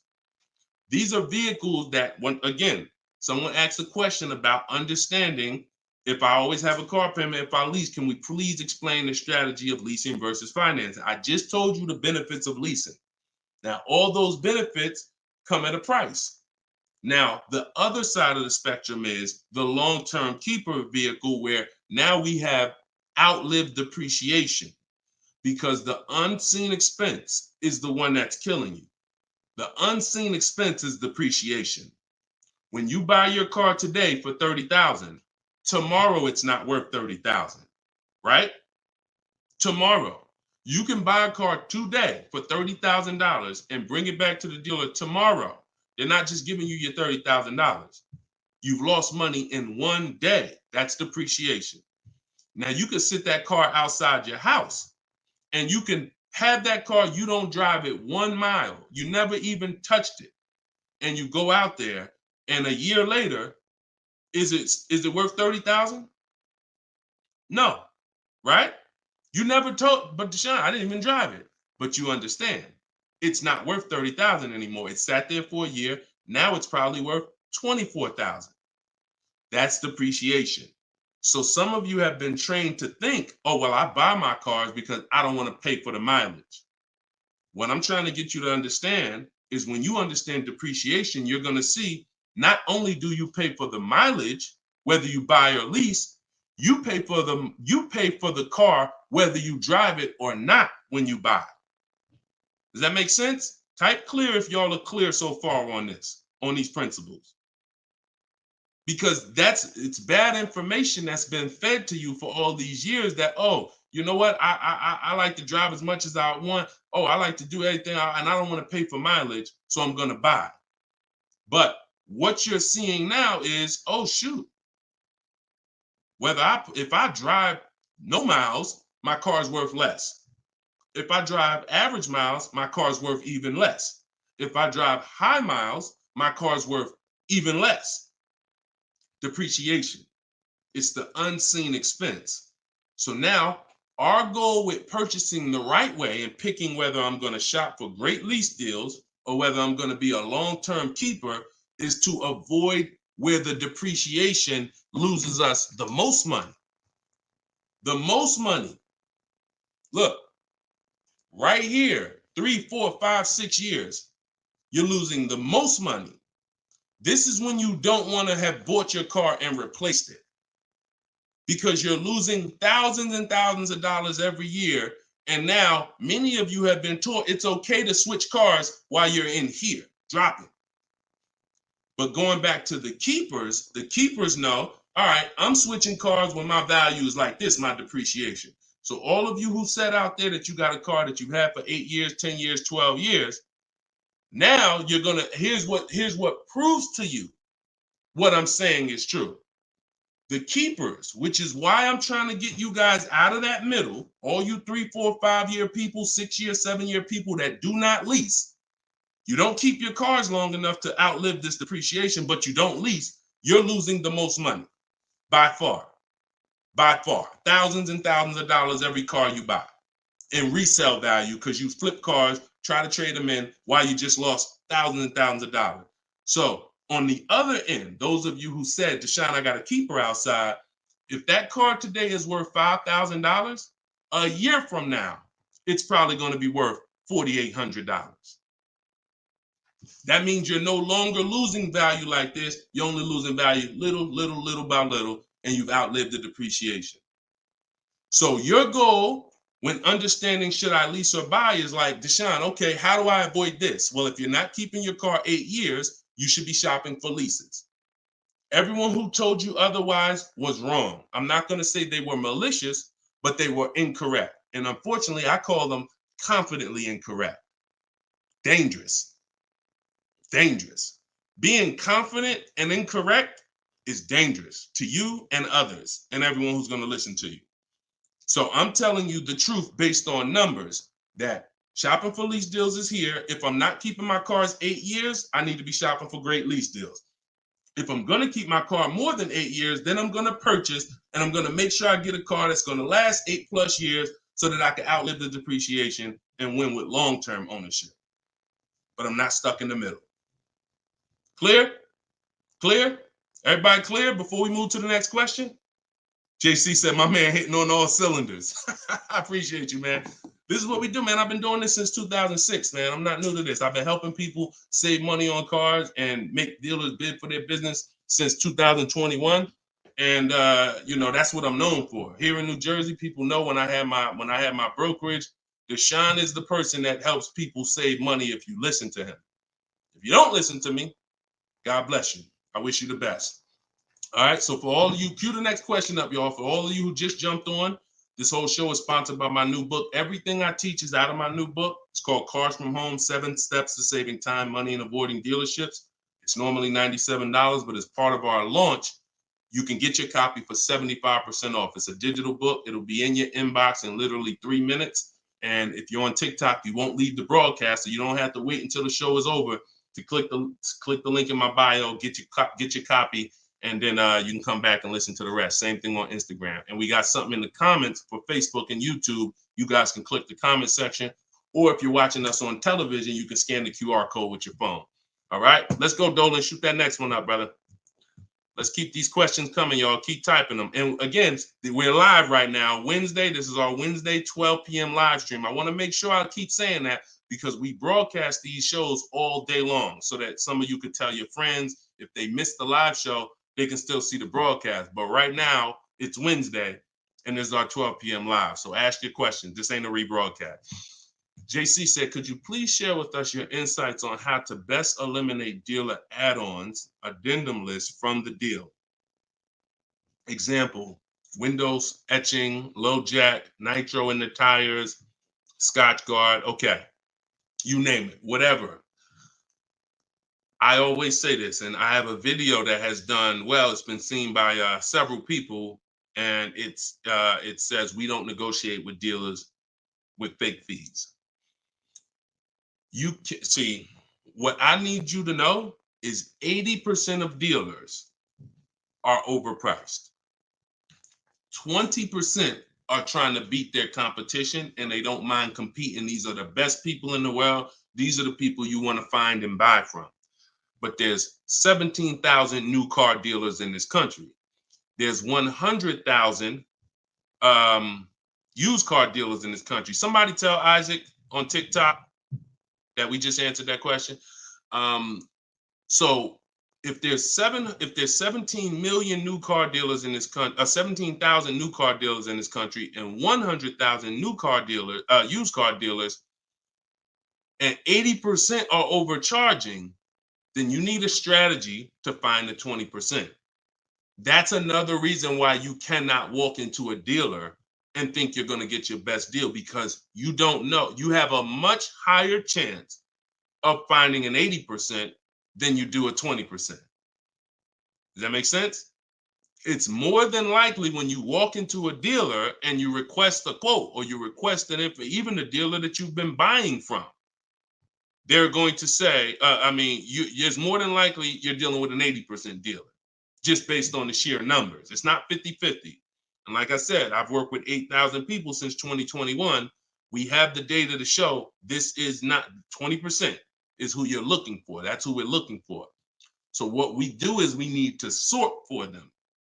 We're not looking to walk in. We're looking to stay at home and sort for them.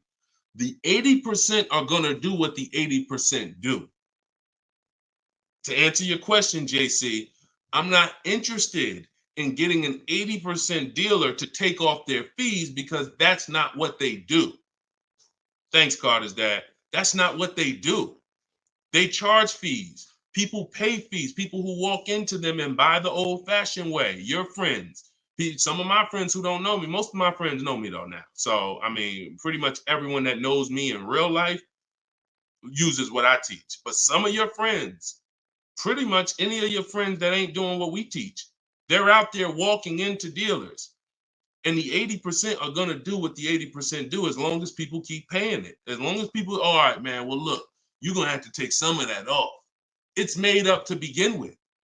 So how do I win if you're taking off $2,000 of fees you made up and then I think I won? How's that a win? So the tactic is the worst kind of people are going to start so high. It's called padding the deal. So when you walk into the dealership, I'm padding the deal if I'm the worst kind of person.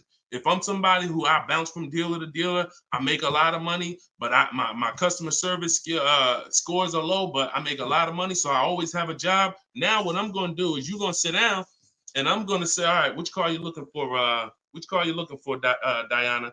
All right, Miss Roberts. All right, here's what we're going to do.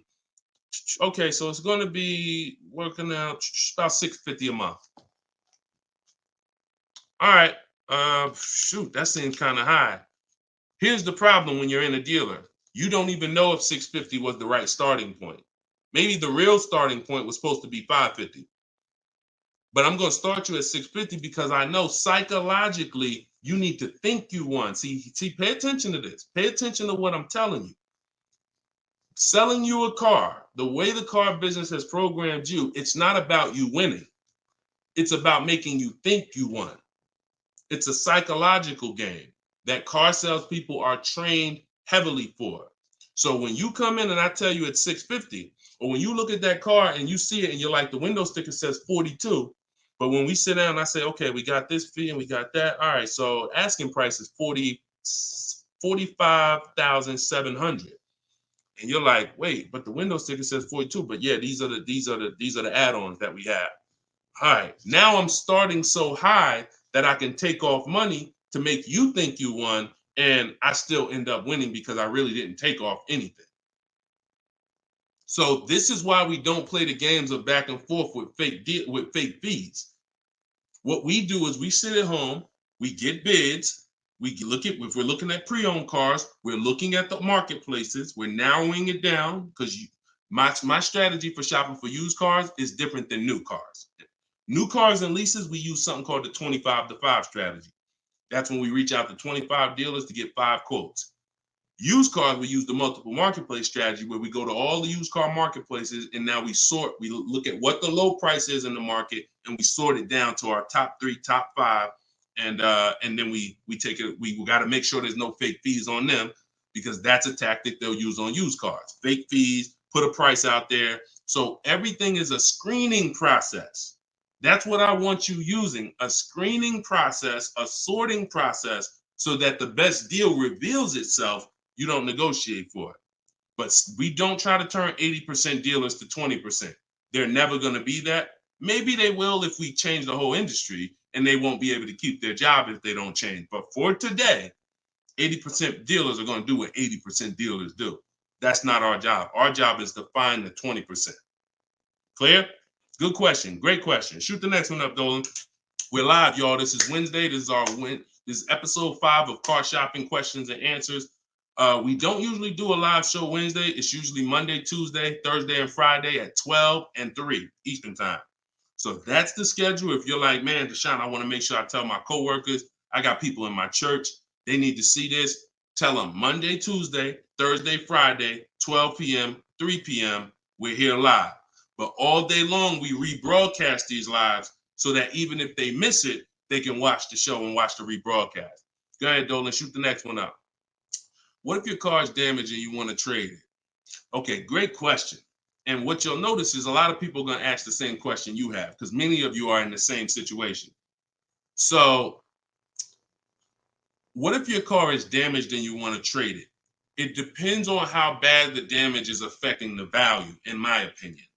So let's say you have a vehicle that is barely drivable. You're selling it in its worst condition, and it's making, example, let's say you got a BMW, older BMW, the transmission's slipping or the transmission's out. It doesn't drive, or it needs an engine. Something where literally the integrity of the car is totally compromised. That car is almost worthless. That car is going to be worth $500, $1,000, depending on the year, the mileage, $1,500. Meanwhile, if you put a used transmission in, this is why I'm an advocate. I preach you should always have a great local mechanic, a great local service shop in town that you use when your car has no warranty left. You must have this if you truly want to win, because these guys are usually 30-40% of what a dealer is going to charge, because they don't have that overhead.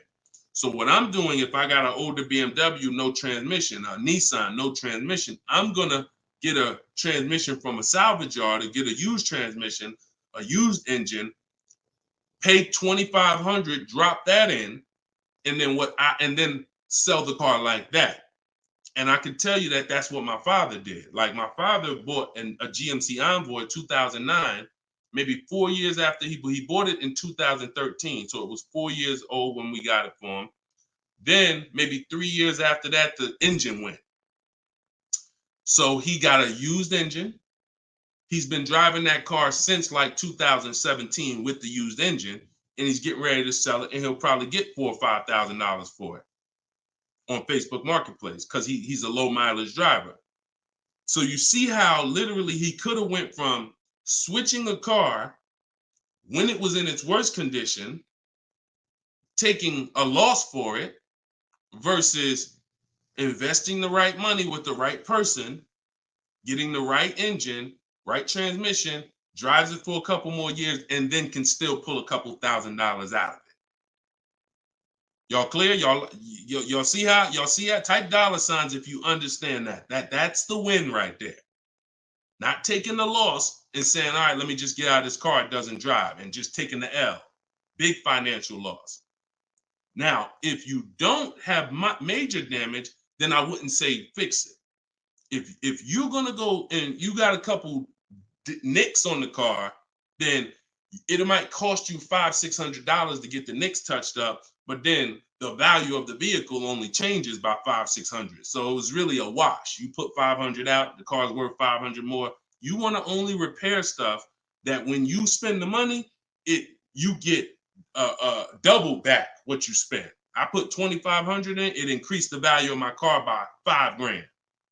And that's typically my opinion and my rules on how I like to operate when it comes to damage. Yes, I'm actually live right now. And why is your name the Auto Advisor? We got the Auto Advisor on TikTok. Go ahead, shoot the next one up, Dolan. All right, this one from YouTube. Alberto Romo. My car has some equity. Dealer called me if I want to trade for a new one. Car has less than 30,000 miles. Should I do it? Who's getting calls from dealers right now begging them to come in and look and let them buy your car?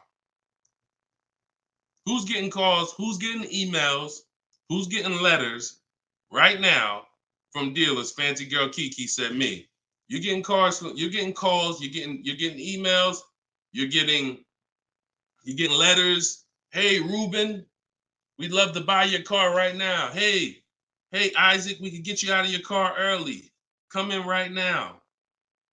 A lot of you, right? I see a lot of you.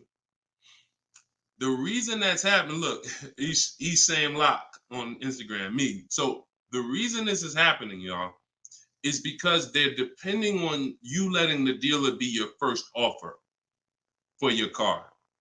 Now, see, dealers know they're getting outbid right now. They're not able to buy as many cars as they used to because people are getting used to, I mean, it's almost a curse word in my book. We don't use this word. We don't use the word trade. And some of you who have seen me in the past, you know, we don't use the word trade. There's only one scenario where we need to trade, and that's if we have too much negative equity. The reason why we don't trade is because trading is not a bidding system. There's 3 transactions that you've been trained to give to a car dealer. One is buying a car from them. That's its own transaction. I bought a car from you. The second is getting the loan from them. That's another transaction. I got a loan from you, because there's other companies out there that only give loans. They don't even care if you buy a car. They don't sell cars. They give loans. That's a clue that there's money in the loan business. Now, the third transaction is people who want to buy your car. When you give your car to the same dealership, you gave them your old car, that's one transaction. You gave them your loan, that's another transaction. And you gave them the purchase of a new car from them. That's 3 transactions. And most times you didn't get bids on any of them. That's how you're losing money. You're probably losing $2,000 here, probably $1,500 on the loan, and then maybe another $1,000, $1,500 on your car that you gave to them. Hidden money. See, I'm not just here to teach you how to car shop from home the right way, strategically using my system. I'm also here to reveal to you the hidden money that you haven't seen in your car deals. So you got to stop doing combining transactions. That's why we don't trade. We get offers in my book, step 2. My book is 7 steps. Everything I teach is 7 steps. Those 7 steps won't change. First step is most important question. That's leasing versus buying. How many years you keep in the car? Second step is equity assessment. I need to get offers for my current car, my current lease, see if I have any equity, see if I could break even, or see if I have negative equity. Third step is deal structure. I need to find out how much this car is supposed to cost if I get a deal on it. I'm budgeting for a deal. See, we don't budget based on how much I could afford. I'm budgeting. I'm looking at a car if I'm going to lease and saying, if I'm leasing, this is what a good deal would be on this car. I'm budgeting if I'm purchasing. This is how much I'm coming up with. Watch this. Many of you go in and I only want to spend no more than $500 a month. Or hey, I only want to spend no more than $30,000. You end up spending $570. Or you end up spending $31,500. Or they say, hey, yeah, we got you to $30,000, but what about the taxes? All right, well, I guess I'll just put that on a credit card. So you end up going over budget because you shop with your max budget in mind. We never shop with our max in mind. We shop with multiple goals below our max so that we always, no matter where we land, we're under our max budget. That's step 3. Step 4, we do something called shopping, not buying.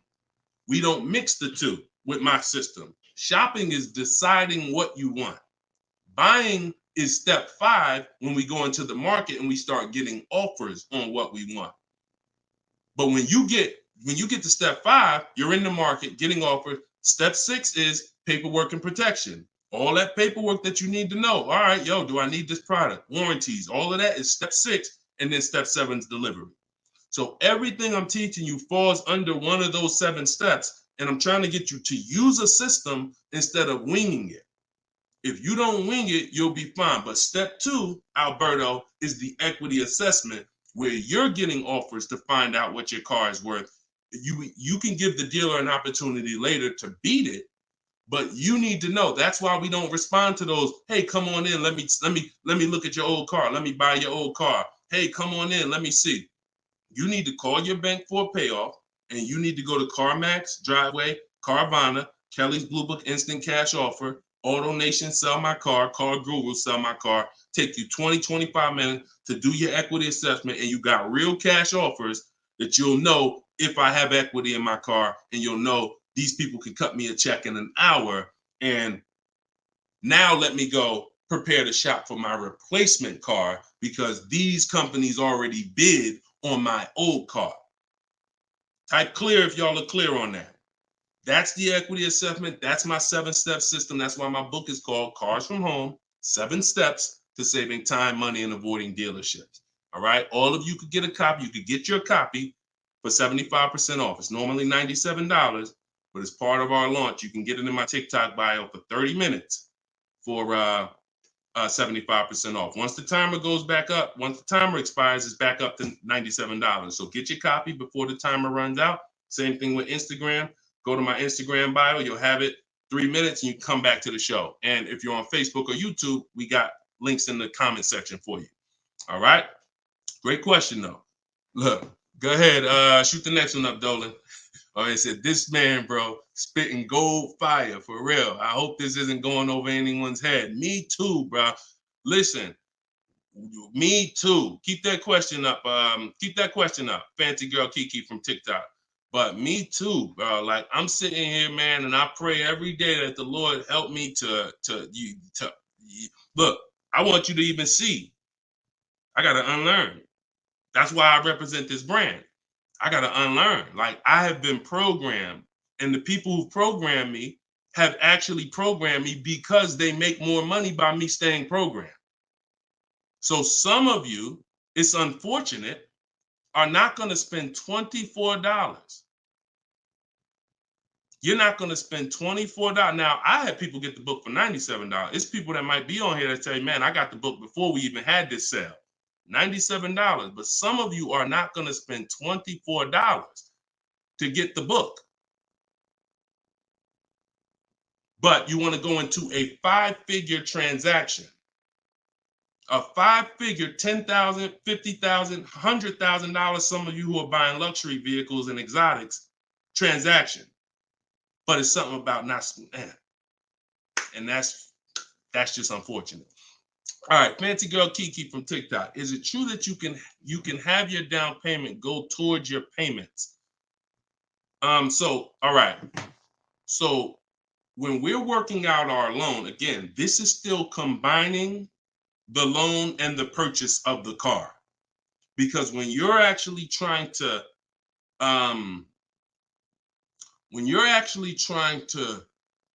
figure out and hope your down payment goes towards the payments and actually goes towards the car versus you basically just giving it to the dealership or maybe losing it to, not going to the car, you're mixing.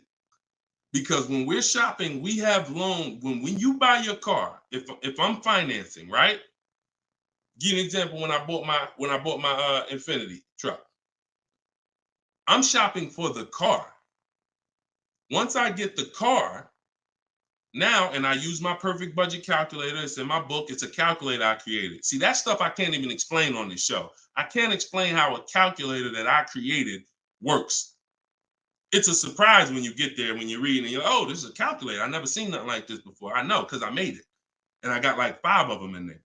So, but when you're trying to do what it does, I could tell you how to do this manually to some degree. When you got to know what you can spend. That's why we have that budgeting exercise where in order for me to be at a $450 a month payment, I can't get any more than a $22,000 loan. If I get more than a $22,000 loan, then I'm going to have more than a $450 payment. So now you might say, okay, 6 years though, because if I go 6 years on the loan, then maybe I could get like $25,000 depending on my interest rate. But I need to know how much car I can buy based on where I want my payment to be. So now once I establish that in a budget exercise, you can do that with some calculators online, try to, but you have to account for taxes. The reason why these calculators don't work well, because they're not going to account for the taxes. They're not going to account for, any down payment you want to put in, and they're not going to account for any equity you may be getting. And then they're not going to give you these goals for, all right, a 5-year loan or a 6-year loan is 2 different prices. $450 a month for 5 years is not the same as $450 a month for 6 years. If I get a car at $450 a month for 5 years, I got a better price on it than if I got it for $450 a month for 6 years. So these are the things that you kind of got to have in your budget so that all right, this is how, because it does me no good to know that I could go and spend $35,000 on a pre-approval. What does that do? How does that equate to what I can actually spend? I don't want to spend $35,000. That's a $700 a month payment. So, but once you establish the budget on how much I can spend, now you go find the car. So I'm shopping for the Infinity, and I'm shopping knowing all of these cars are within my budget. Now, when I actually get the car, now what I'm doing is going and I'm finalizing my loan and having multiple dealers, multiple banks and credit unions give me offers for my loan. Everyone can run my credit with a hard pull because I'm within the rate window where it's not going to affect my credit negatively. It's only going to weigh as one hard pull. I know you have heard, oh, don't let all these people run your credit. If you do this right, according to how you're supposed to rate shop, you can Google rate shop. In fact, I'll show you right now. I'm going to share my screen so y'all can actually see. See, it's the information you don't know that's costing you. It's the information that you don't know that is costing you. Look, if I go to Google and I type in rate shopping, Experian. Experian has a whole article. Let me know if y'all can see my screen. Hold on. Oh, wait, hold on. Entire screen. Look. So I go right here. Rate shopping. They have a whole article about how to properly rate shop. And let me see. Look, the FICO score window is 14 to 45-day period, depending on which version is used to calculate the score. So we do it in 2 days. We do it in 2 days. So we don't even use the 14-day window. That's why we don't let anybody run our credit with a hard pull until after we already find our car. So now you come in and you are I'm letting all these people run my credit to get their offers for my loan, their offers for my interest. And then what I'm doing is whoever makes the best deal there, I'm calling the dealer and I'm giving the dealer an opportunity to beat it. Because the dealer has another 7, 8, 10 banks that they might, let me see if I can beat that because I like to earn the business. And that's what I call the bank bidding war blueprint. So I'm putting that when you get my book, you actually get the bank bidding war blueprint because I haven't combined it with my book yet. It's going to take me probably about 30 days to combine it into my book. So I just send the book and I send the bank bidding war blueprint. That strategy right there is called the bank bidding war. So we're not worried about if our down payment's going to go to the car, because our loan is always worked out with the bank, not with the dealership. Okay? Separate these things. When you start separating these things like I want you to, you're going to see I can't get into the same trouble I used to get into. Okay? Go ahead. Shoot the next one up, Dolan. Great question. Are you even actively selling cars, or are you just selling books now? No, we're all in the education business. I haven't sold cars since 2020. TikTok, what's the best way to approach a used dealership? From home. All the marketplaces.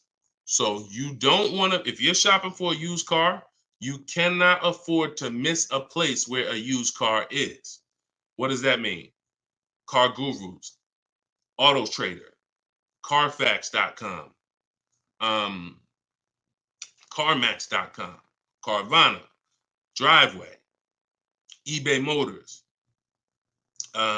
There's 8 marketplaces that we use. Vroom used to be on there, but Vroom's out of business now.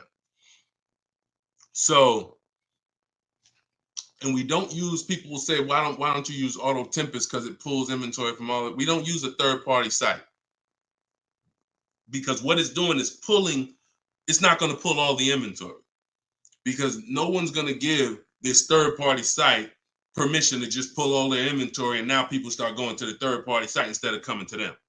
So we just go direct to the marketplaces.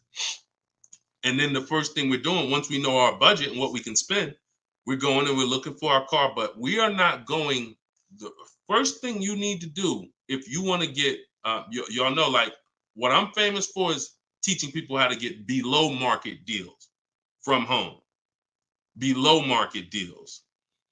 When you're getting below market deals, you have to realize there's 2 other categories of most people paying. Some of you have been paying market value. Some of you have been paying above market value.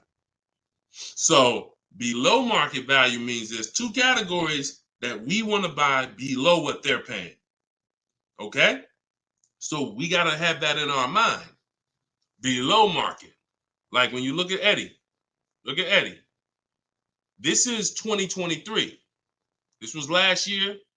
Still coming out of low inventory. He got a 2023 Camry hybrid. And the hybrids last year, they were on fire. On fire. Like, so they were still charging $2,000, $3,000 over sticker price for the, he got $2,086 under MSRP getting bids. That was his lowest bid.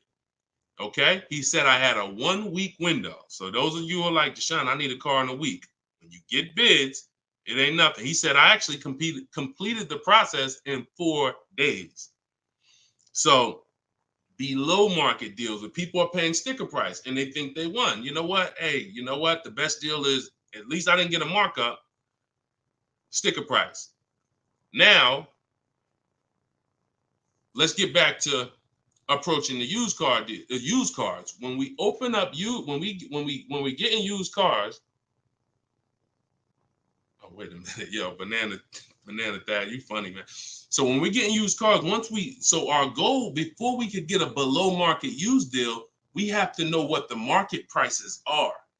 So when we open up those marketplaces, the first thing I want you to do is look and sort from lowest to highest prices on all of them. Lowest to highest prices. Well, the first thing we actually do is start an account. You want an account because we want to get alerts of all new inventory. So we start an account on all the marketplaces that we can start an account on. Now we're going to look and sort from lowest to highest, and we're going to look and see what the low side of the market is. Low side of the market, low side of the market. Now I might say, okay, the low side of the market is about 22, 23. If you're doing it right, you're always going to have prices that are $3,000, $4,000, $5,000, $6,000 more.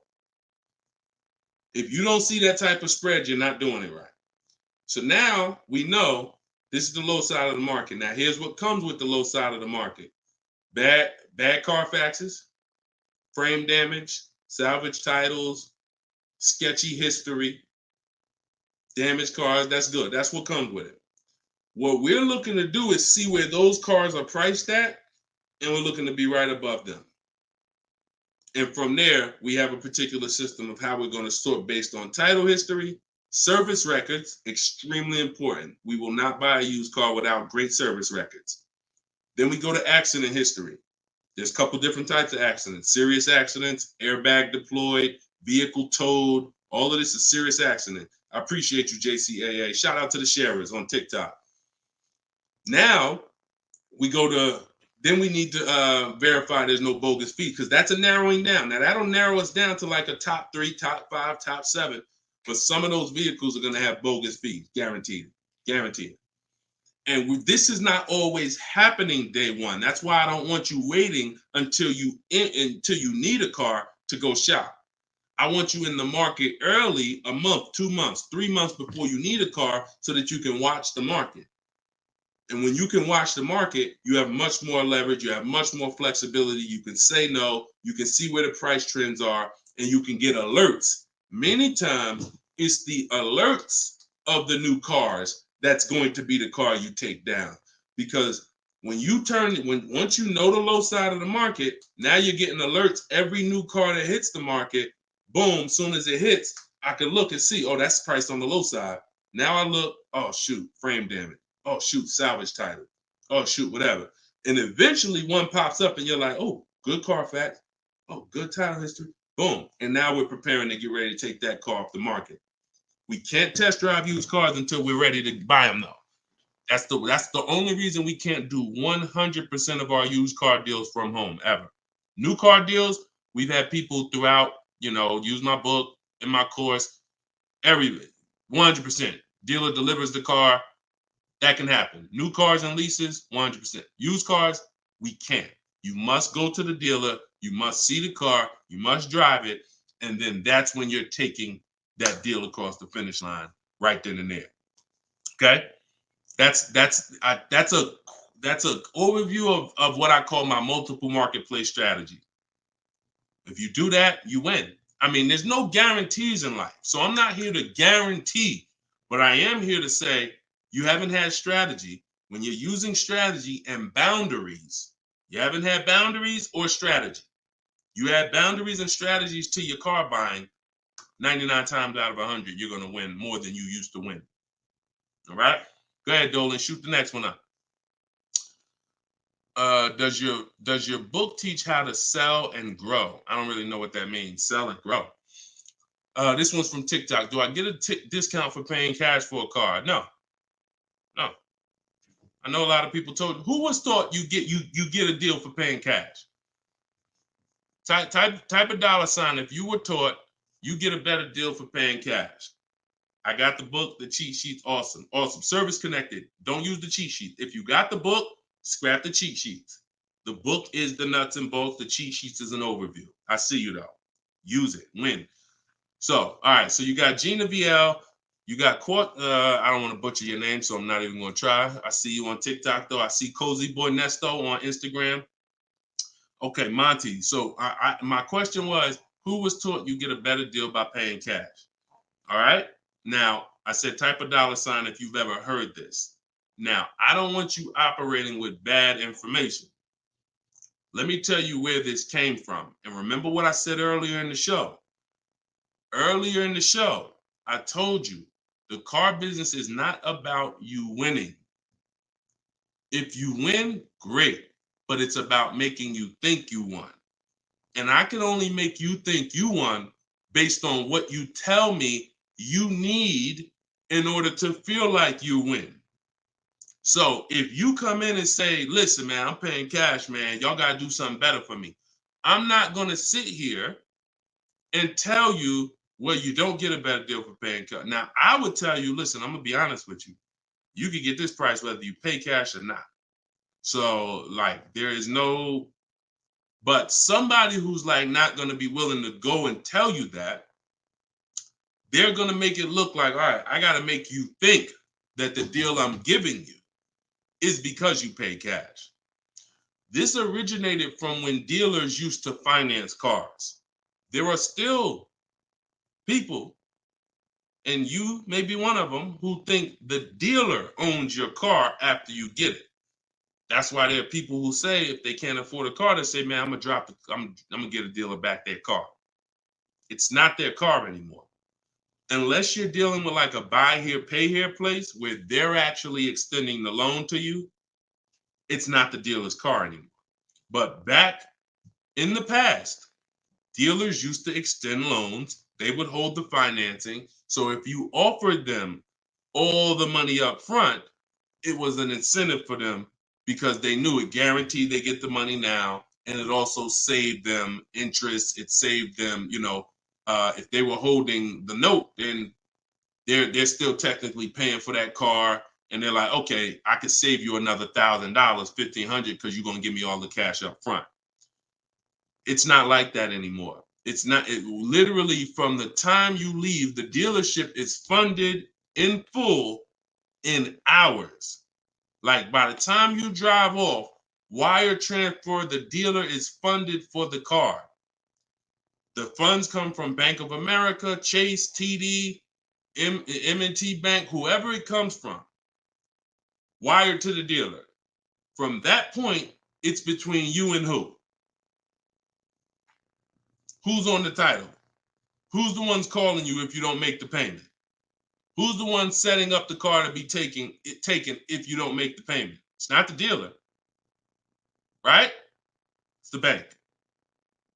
So it's always between you and the bank from that point, which is why you don't get an exactly life experience. You're not getting a better deal paying cash. And that's just because that's the way it's set up. Now, the rare exception that you may see, and this doesn't happen a lot, sometimes there's like a low interest rate. Like when I was with General Motors, we might have like all right, you could get 0% interest, or you could get a $5,000 rebate. Only on a new car though. But you can't do both. So if you had somebody who could pay the cash, maybe if they save more money by taking the rebate than they would if they were to take the loan. So in which case, you're not getting a better deal because you're paying cash. It's just an incentive to, you're getting a rebate. But so those are these are very rare circumstances. So I just don't want you going in and telling you that you heard that from me. And I'm just telling you that's the truth. Like, that is the truth. And when you really look at how banking works and how dealerships work and the fact they don't own the car, you'll understand there's no incentive to you paying cash at all. And if you're not investing your cash, see, I want you to also think about what you're doing with your money. Because if you want to pay cash, God bless you. Pay cash. Interest rates are high. Put as much down as you can. Pay cash. Get the loan out of there as fast as possible. You're paying 6, 7, 8, 10%, 12%. Get the loan out of there. Pay it off or make a large down, only finance a small portion of the car. But if the rates are low, which at some point we do believe rates will be low again, or I always tell people in the bank bidding war, you got to check, see if there's any special interest rates. There might be 0%, might be 1%, 2%. So if those instances exist, there are people who your money's invested. You're getting 8% on your money. You're getting 6%. You're getting 10%. You're in real estate. You're getting 15%. It makes no financial sense to take that money that's earning money for you out and put it into a car that is going to lose money for you. That $20,000, $50,000 you put in the car is going to be worth half of that in 3 and 4, 5 years. 5 years, it'll be worth half. So these are the things I talk about. I don't believe in one size fits all car advice, y'all. That's why I'm always saying it depends on this situation. If you're this type of person, if you're keeping your cars 8 years, you should be buying. If you're not keeping your cars 8 years, you should be selling. You should be leasing. A lot of people think, okay, Deshone, you talk about leasing a lot. I talk about leasing for people who are not keeping cars 8 years because they've been taught that they should still be buying. But I'm putting you in the strategy that's custom to your life versus what you've been hearing, which is people telling you, hey, do what I do. Only buy used cars, pay cash for them. Now, that's your situation. So anyway, so all of this is out my book. Cue the next question up, Dolan. We got a couple more minutes and then we'll wrap. All of this is in my new book, Cars from Home. It's called 7 Steps to Saving Time, Money, and Avoiding Dealers. Normally $97. You can get your copy for 75% off for 30 minutes. It'll be $24. And everything I teach is in there. You know, everything that my video my students in my video course have had, my coaching.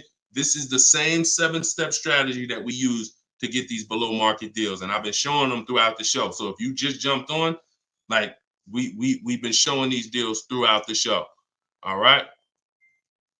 Go ahead, shoot the next one up, Dolan. How can we eliminate dealer add? Oh, we did that one. Yeah, we did that one from YouTube with the dealer add-on. This one's Dakota from YouTube. I have a Malibu Chevy, still drives good. However, the dealer's banged up as well as a few scratches. The door is banged up as well as a few scratches. I mean, if it's cosmetic, if it's banged up, I won't worry about the few scratches because the few scratches is really what's normal. And you know, people expect you to have normal wear and tear on the car.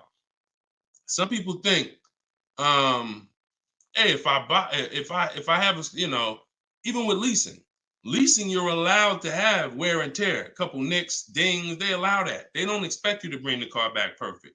Same way with this. But if it's a big dent that would be an eyesore and you can get a company like Dent Wizard or something like that to come pop the dent out, then I would do that. That might be $200, but it might make a buyer pay, you know, $1,000 more for the car. Because if I come and I see the doors banged up, I probably want $1,000 off depending on what you asking. But if I come and see you done smoothed it out, now you could ask, and I'm less like, you know. So that stuff that you can put a little money in that gives you a bigger return when you go to sell a car. Okay, in my opinion. Okay, show and tell. I have the book. Is Maps Academy different? Yeah. Maps Academy is my video program. The book is the 7 steps. I have a video library that's 7 steps in video, and then Maps Academy is, you know, my video program, and I coach people. So we do these Zoom calls, so we make sure we answer questions. So I always say, get in where you fit in.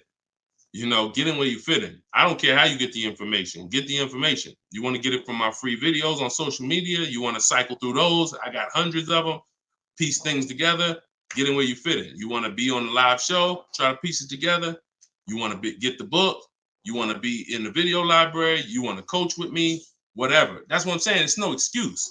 It's no excuse for any of you not to be getting below market deals when the information exists. And it's thousands of people that testify about me. I'm not new here. We got over 2 million followers. If I wasn't helping people, it would have been out by now. Somebody would have wrote by now, oh, this guy don't do what he said. I got thousands of people around this country, testimonials, hundreds that we done just grabbed, boom, boom, emailing us, yo, look at my deal, look at my deal. So it's just, you are just now discovering what we do.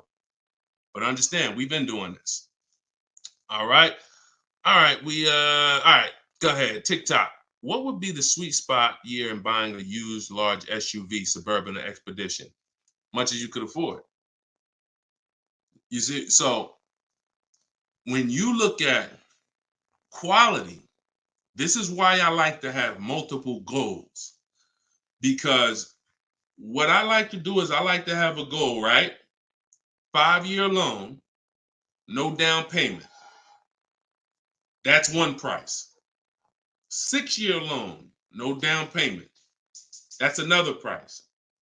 5-year loan with the money, you know, I might say, okay, if I have to, I can put $5,000 down. You know what I'm saying? Some of you, that's realistic. That's how you look at it. Man, if I have to, I got $3,000 I can put down.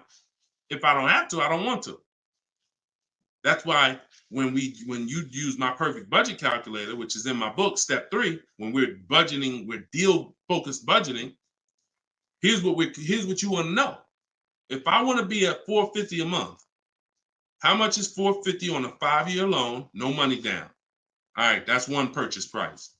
Now, second tier, $450 a month, no money down, 6-year loan. I told you, I pay more if I had $450 for 6 years than I $450 for 5 years. So that's the next step up. Then I say, okay, 5-year loan using my down payment money. And then my max budget would be 6-year loan using my down payment money. But understand, I'm still under my max budget. I don't care if I have to go, and then we have another step where some of you have an old car. You have an older car, you're going to be selling it. You got 3,000 equity, you got 5,000 equity. That's also in there. So then it'll be no down payment, no equity. No down payment, no equity, 6 years. Down payment, no equity.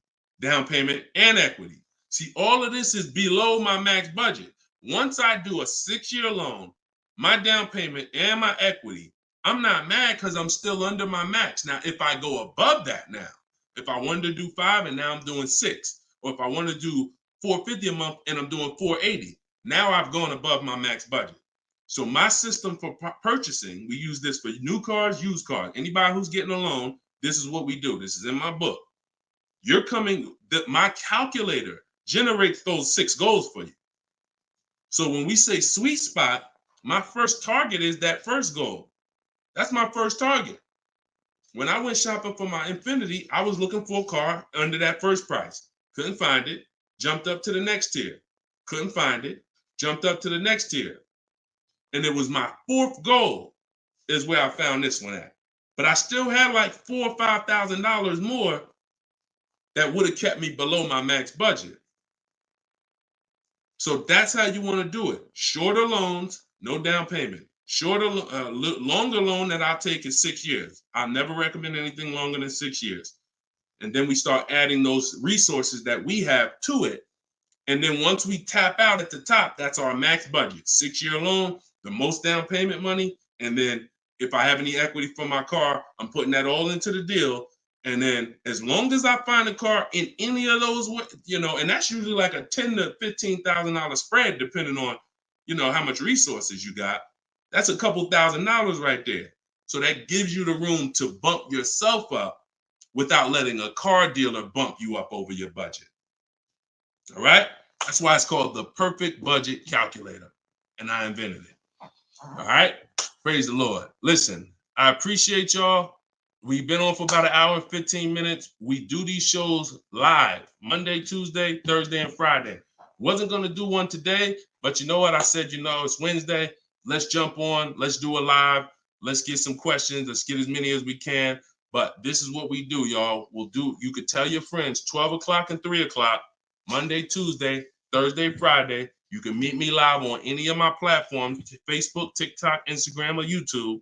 And we'll be doing this live Q&A to make sure you guys get what you need to save money and get below market car deals. That is the goal. So for those of you who like Deshone, I appreciate the show, but I want everything in one spot, man. I don't want to even have to come back to this show anymore.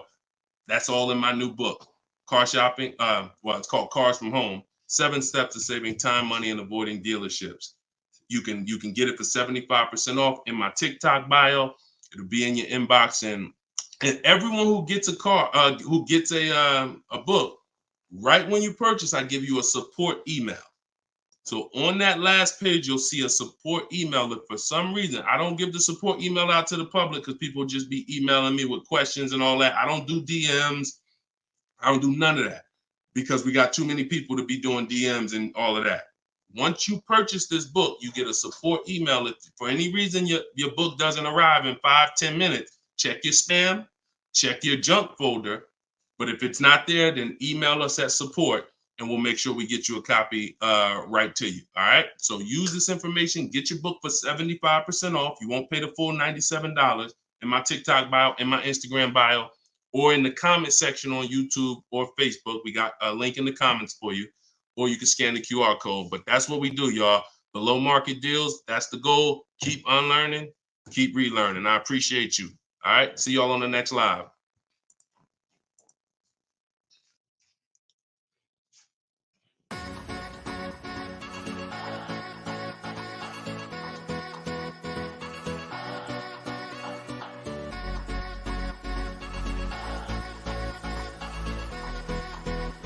The worst possible thing you could say when you walk into a car dealership. I spent 5 years with Mercedes-Benz, 5 with General Motors, and the worst thing a person could say when they walk in is if you could just get me to this payment, we got a deal.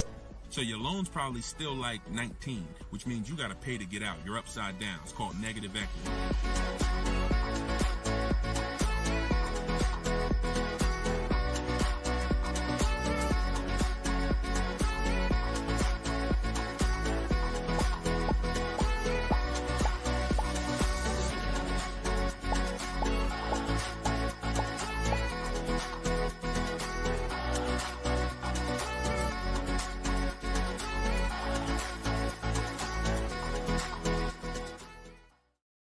Gail, welcome everybody to episode 6 of Car Shopping Questions and Answers. I am your host, Deshone, publicly known as Deshone the Auto Advisor. We do these shows Monday, Tuesday, Monday, Tuesday, Thursday, and Friday live at 12 p.m. Eastern Time and 3 p.m. Eastern Time. So I know some of you may see our live rebroadcast. And that's for you to tell your friends about. That's when you can't make the show, you catch the rebroadcast. But those are the times that we're live. If you don't know me, I'm the author of the digital book Cars from Home, 7 Steps to Saving Time, Money, and Avoiding Dealers, currently rated 4.94 on Goodreads.com. So thank you to everyone who has reviewed the book, the digital book. All of you can get the copy for 75% off during the show for the next 30 minutes. You'll see when you click the link in my TikTok bio, there is a link, there's a button for you to get 75% off. So you won't pay the normal $97 price. Same thing with Instagram. And you guys on Facebook or YouTube, you can click the button in the comments and you can get your copy. So come on in, start typing your questions. We do this, we do rapid fire Q&A. I see a lot of people coming on the TikTok, and we got Dolan pulling questions. So no matter where you're watching us from, type your questions and we're going to pull them into the live show and we'll get them answered right now. All right. So I'm excited about this show. I see we're continuing to see people getting below market deals. If you don't know that the goal is for you to get below market deals, and the goal is for you to not spend more than 30 minutes in a car dealership. I spent 14 years in car dealerships. So you're not learning from somebody who's just like you. I'm just like you in that, I buy cars, I lease cars. That's the way we're similar, but I'm an insider. I'm an auto industry insider. My business for 14 years plus was in car dealerships. So start typing your questions. Let me tag everybody on Facebook and let's get down to business. Okay, whenever we get the first one, Dolan will put it up. Let me just tag my people here on Facebook. All right, there we go. Okay, what's up, Skinner? Good to see you. What's up, Angel? What's up, Jill, man? Good to see you. Yep, what's up, Jason? Great to see you. All right. Brother said he's been doing. Oh, what's up, Auto Advisor? Good to see you. Absolutely. All right, y'all got to type fast. I know you probably, and try not to make your questions long. Try to get all your question in one shot, but try not to make it too long where it can't fit in. All right. This one's from TikTok. Isaac from TikTok said, best current APR rate for tier A1 credit. So the best APR is always going to come through getting bids. Now I know this is new. This is new to most of you, but getting bids is how you're going to get your best and guarantee your best car deal, your best loan. So I'm going to lay out this process we call the bank bidding war. And if you follow this step, you'll be able to have 10, 15, 20 banks and credit unions bidding for your loan. And then you'll be able to pick the best one.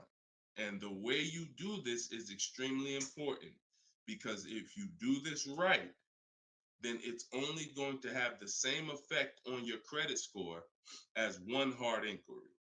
So think about what we're saying. We're going to allow multiple people to access our credit with hard inquiries, but at the end of this period, after we get our card, the weight on our score, the effect on our credit score is going to be one hard inquiry. So the first thing, there's 3 rounds in the bank bidding war. The first round is to always check and see if there's any special interest rates or special promotional rates that are being advertised for the car you're looking for. So let's just say you're shopping for a, Kia Telluride. You're gonna now check and see, is there any special interest rates? 0%, 0.99%, 1.99%. All of these rates are like a finance rebate. That means there's no bank or credit union that's gonna beat them. So this is the first round. So if we do get a special interest rate there's no reason for us to even shop for interest rates other than that. Because again, no bank, no credit union is beating 1.99, even 2.99. Now, here's what you have to check when we do that. How long is that loan? Because some people might give you 1.99, but it's only for 36 months. And some of us are not going to take a loan for 36 months because the payment's going to be too high. You might need a 5-year loan or a 6-year loan. So we're not just looking for if there's a special interest rate, we're looking for what is the term. Shout out to everybody coming in. This is our Thursday, April 18th, episode 5, live car Q&A. So we're actually live right now. This isn't a rebroadcast, so you can come on in and start typing your questions. And we're talking thousands over here, not hundreds. Okay, so that's round 1 of the bank bidding war. Now, let's just say we do that and there's no special interest rates. Now we're moving on to round 2. But round 2 comes after we find our car. So once you find your car, no one has touched your credit with a hard inquiry yet. Pay attention. You have not heard me say at any time hard credit pull at all. When you're shopping for your cars, no hard credit pull. Nobody's running our credit while we're shopping. Once we find our best deal, once we find a dealer that's going to sell us the new car for the lowest price, we lock up that car, usually with a deposit, reserve it. And now what we're doing is we're telling the dealership, I'm going to take this buyer's order. You're going to get a buyer's order. You're going to come home, and now you're going to now the second round of the bank bidding war is about to start. You're going to come home. You're going to call your bank if you have one, or your credit union. This is when you're going to let them access your credit. Because if you've ever tried to actually get a bank to tell you what the interest rate would be, like a pre-approval, many of them, and if you've experienced this, I want you to type a 1, many of them will say you need to have a car first, right? If you've experienced that type of 1, you call your bank, hey, I'm trying to get a pre-approval. They're like, okay, well, we need the information on the car. And you're like, well, I'm trying to get the pre-approval so I can go get the car. So that's why we don't follow that process of getting a pre-approval beforehand. Look, Marinette, you've experienced it on Facebook. So when we look at having the buyer's order for the car that we reserved, you have everything you need now. You have everything the bank could want. And you're now going to call your bank, or if hopefully your bank and credit union has a website, you could do this all online, and you're going to get as many approvals, offers as you possibly can. In my book, I list a couple: your bank, your credit union, online banks, Lightstream, community credit union, everybody who can lend in your state, you want them bidding.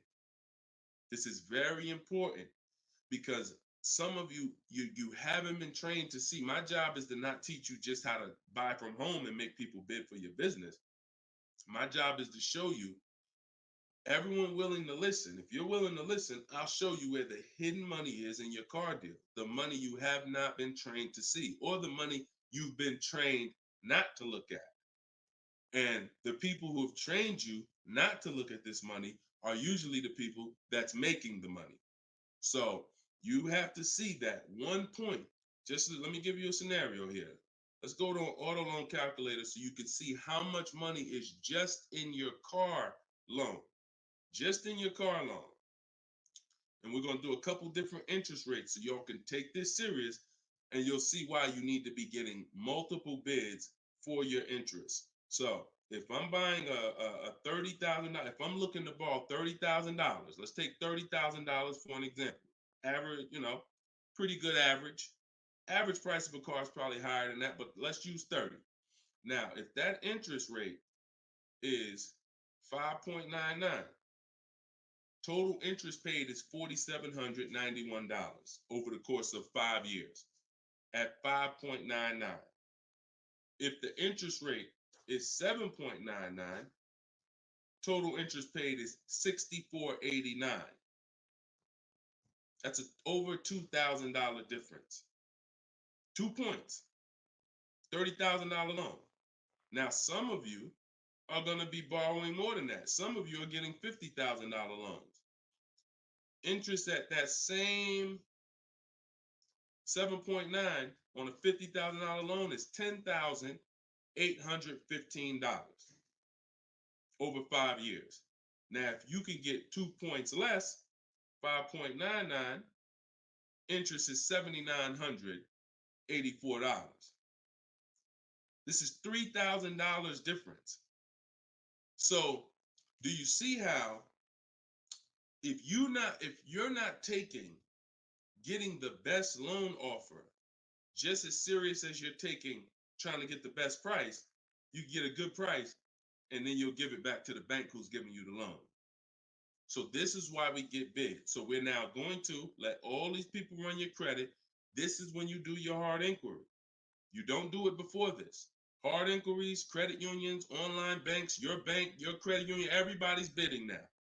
And now what you're going to do, once you take the best offer from that round, that's round 2, that's when you're going to call the dealer and you're going to tell them what that best offer is and see if they can beat it. Because the dealership has another 7 to 10 to 12 banks that they're going to be competing to try to get your business. So this is the bank bidding war. So when I created this product, and if you do this right, as I said, what I know you were taught, who was taught, be honest, we're live right now. This is our Thursday, 12 p.m. live. Who was taught, don't let people run your credit. When you have multiple inquiries, it lowers your credit score. Who was taught that? Type me if you were taught that. Don't let people run your credit. You can't have all these people doing hard inquiries, or it's gonna jack your credit score up. All right, look, that right was taught. Okay, look, Lisa, I see you. Hold on, let me go to Instagram so I can see our Instagram comments over here. I always got to go to Instagram Live. Okay, Diana from Facebook, I see you. Hold on, let's get Instagram in the building. Give me a second. All right, Marinette. All right, Marinette. Okay, I see you. D, I don't even want to try to pronounce your name, but I see you on Instagram. So it's partially true and it's partially wrong. You have to do it the way I just laid out for you. That's called the bank bidding war. And if you want to prove this for yourself, you can simply type in rate shopping online and you'll see this is how the credit union, this is how the credit bureaus allow you to rate shop. So they'll give you 14 to 45 days to do it. If you do it like I just told you, it'll only take 2 days. 2 days. One day you're doing all your stuff at home. We're getting all our lenders at home to bid. The next day, we're getting the dealers to get their lenders to bid. And then we're making a decision on who got the best offer. So don't ask yourself. I never want you asking yourself. I never ask myself, did I get the best deal? That's a question of disempowerment. That's a question of weakness. We don't want that. What you should be saying is, following this process, I guarantee I got the best deal because I got offers from all these banks. I can't get offers from 15, 20 banks and not guarantee I got the best rate. The way you shop, or you've been taught to shop or programmed to shop, you're only getting offers from one bank, or you're just letting the dealer do it all for you. That's where your buyer's remorse comes from. That's where your skepticism about, did I really get the best rate, comes from. So we won't know what the best rate is until we get all the bids. And that's how we do it. So everything that I'm teaching y'all is part of what's in my book, rated 4.9 on Goodreads. It's called Cars from Home, 7 Steps to Saving Time, Money, and Avoiding Dealers. You could keep typing your questions because Dolan's going to pull the next question and you can put it up on the screen now, Dolan. Put the next question up. But all of you could get your copy for 75% off as long as you get to my website before the 30 minutes expires. This is a welcome offer. Normal price of the book is $97, and it's worth every penny. It's worth actually thousands. But special welcome offer, you get it for 75% off in my TikTok bio, in my Instagram bio, or in the comment section on YouTube or Facebook. Okay, this is Monty from YouTube. She said, my mother's looking to start a new lease soon, but she only drives 5,000 a year. What's the best option? Low mileage lease if she's not keeping the car. So if she's not keeping the car, Monty, watch this. I run this scenario a lot, and I want y'all to, because some of you, you were taught never to lease. If you stick around this channel long enough, you'll see probably within minutes that that's some of the worst advice that you've ever listened to. If you don't keep your cars 8 years, so we'll talk about that, and we show examples. It's not even up for debate. People who try to debate it, they're emotional and they're tied to old advice. So once you have decided you're leasing, which means I'm not keeping my car 8 years, I want to avoid that depreciation, then I need to be shopping for aggressive lease deals, because it's the short term. Again, this is another unseen expense, depreciation. This is why, look, when you buy your car today, you buy a $40,000 car today, you try to take that car back to the dealership a month later, what's it worth? You try to take, you buy a car today for 40,000. You try to take that car back to the dealer a month later. Is it worth 40,000? Right? No. A month. You might have even not you might have not even driven it. But that's the way depreciation works. You don't have to drive the car. In fact, here's another scenario. You could park the car outside your house for a year. You buy it for 40,000, park it right outside your house, don't even touch it. Just start it every now and then to keep the engine running. You come back a year later, that car is not worth 40,000. It's worth probably 32. Dang, how did I lose that much value and I didn't even drive it 1 mile? Depreciation. That's called the unseen expense. So whenever you hear me talk about the unseen expense, it's depreciation. So your job is to find the strategies, which is what I teach, to make sure you avoid the depreciation hit. So if you buy a car, Monty, even if she doesn't drive it, even if she only drives it 5,000 per year, 5,000 miles a year, like you're saying, she's losing value. And what she's doing when she replaces the car is she's hoping she could get some of that value back that she lost. It really never happens. Who understands that when you go to trade your car in, you never get what you really thought you were going to get for the car, right? Now I'm going to ask you a question. Everyone who has a car outside that's 10 years old or more, 10 years old or more, type me in the comments. Matter of fact, let me know how many years you've had the car. That's a better one. Type how many years you've had the car. And for those of you who just came to the show, this is our Thursday, 12 p.m. live show. We're actually live right now. This isn't a rebroadcast, although we do rebroadcast these shows throughout the day, all day, so that you can actually catch up, watch the replay. But this is our time. We're live Monday, Tuesday, Thursday, and Friday, 12 p.m. and 3 p.m. Make sure you're here. If you want to engage with us, make sure you're here. If you want to tell your friends, this is the time to be here. Okay, so we got people 11 years. Can Skin on Instagram, 11 years, 13 years. Jessica on YouTube, I see you. 6-year Jeep Wrangler. Well, I wanted to hear from people who are longer. 2018 Sakia. So, all right, 15 Tahoe. Okay, I'm talking about the people who've had a car 10 years or more. One thing about you that listen, are y'all worried about how much you're really going to get for that car? Are you overly worried about it? Most of you are going to say, no, not really. It's worth a couple thousand, but you've used most of the value.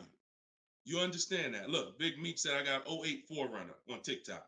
So we understand when you have kept your car long term, I'm not concerned with resale value much, because my whole goal with having this car was to use up most of the value. So that's what you do if you're a buyer. If you're not going to get to this level, this is what I'm telling you.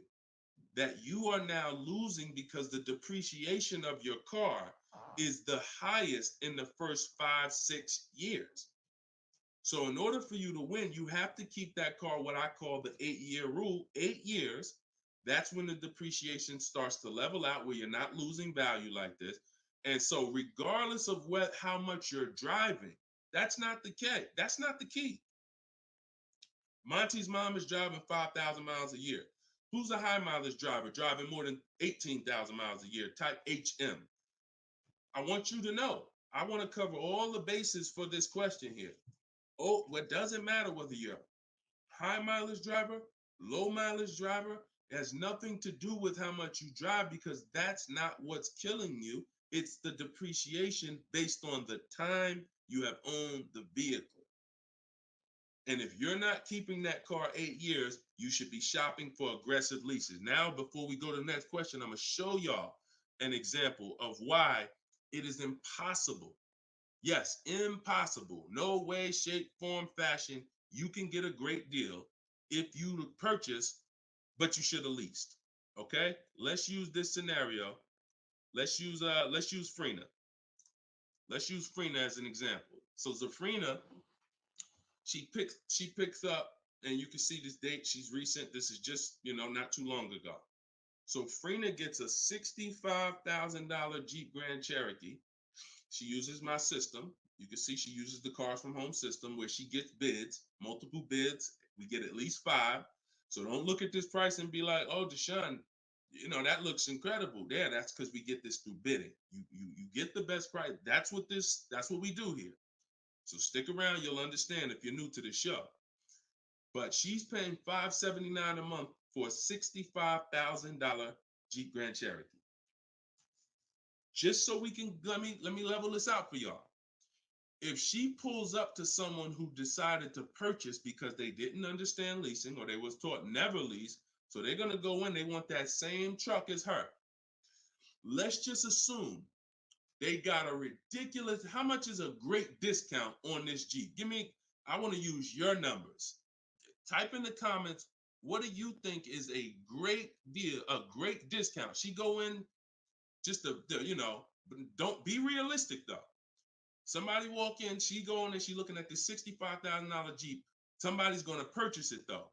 What would be, because I want to show y'all that even at the best discount that you could name, realistic though, you're still going to lose if you purchase compared to somebody who leased. Go ahead. Throw some numbers out. What's a big discount? Okay, look. All right. I'm going to make up a number because it's like, okay, 600. No, not a payment. Not a payment. I'm talking about, okay. Aux the Pro said 20%. Now, we already know saving 20% off a new car is pretty much never going to happen, right? We can agree. That's usually never going to happen, 20% off the price. Let's see how much 20% is. So 10% would be $6,500. 20% would be $13,000. So let's say they knock $13,000, an impossible discount. Someday somehow we do something never been done before. They end up getting this car for $53,000. $53,000. Every $5,000 on a loan is how much per month, y'all? Some of you know, some of you seen my videos, some of you been on the show before. Every $5,000 on a loan is about how much per month? $100. Exactly. So let's do this math now. Continuing to drive this point home that there is no way for you to get a great deal when you purchase, but you should have leased. So the same person who just got this unbelievable, never going to happen discount of 20% off a brand new car, $53,000, what's their car payment? $53,000, car payment's about $1,050 a month. $1,050 a month for 5 years. Let's just say they take another year on the loan. They say instead of a 5-year loan, let's take a 6-year loan. $900 a month for 6 years. Freena's paying $579. Is that sinking in? Type $ if that's sinking in. that, whoa, you telling me, Deshone, the same price that this person just got, and she got a ridiculous lease on it, she's paying $579 a month, even if a person got an never gonna happen discount. I literally just took what my man here on Instagram threw out, and he knew he was throwing out something crazy by saying 20%. Even with the 20%, payments $500 a month more than Freener got leasing it. Now let's do one more scenario here. One more. See, all of this is what I'm teaching. This is in my book. This is why the book is 4.9. Goodreads.com. Thank you to everybody who's reviewed the book, Cars from Home, 7 Steps to Saving Time, Money, and Avoiding Dealerships. One more scenario. Let's throw a used car in here. So we already looked at Freener's deal, brand new, great lease. Second, brand new, never gonna happen discount. Now let's throw a used one in there. Let's say somebody says, you know what? I'm looking for hold on, I want to put that back up, Dolan. Let's keep that up, because we're talking about this scenario. So please put Freener's deal back up on the screen, Dolan. Matter of fact, here, I got it right in front of me. All right. So we got third scenario here. Somebody now is saying, all right, I'm gonna find that truck used though. So instead of 65, good price on a used one. Let's say we find one that's like 40% off, 3 years old. Again, I'm using extremes to show y'all. So some of you are like, Deshone, if you're using extremes and it's this different, dang, I've been overpaying by not understanding leasing. Yep. I wish I had Dave Ramsey here. I wish we could get Dave Ramsey on the show. You know, I fortunately, look, shout out to Dave. I know he has the right heart, the right intentions, but he has the wrong information. He's what I call confidently incorrect. That means dangerous. You're dangerous. When you're confident and incorrect, you're dangerous to yourself and others. So now, used car, somebody gets this car, they knock 40% off the price, and they get one for like $40,000, $65,000 truck. I got one 3 years old. I paid $40 for it. Every $5,000 we just said is about $100 a month. 40 payments, $800. You take a 6-year loan, payments $725. On a used one, we're no longer even talking apples to apples with the vehicle. On a used one, $579 Freener's paying, $725 for a 6-year loan on a used one, 3 years old, 1 year on the warranty left. Then you're on your own. $1,000 a month to buy a brand new one. See, son, you getting mad yet? Are you getting mad yet at the people who taught you not to lease?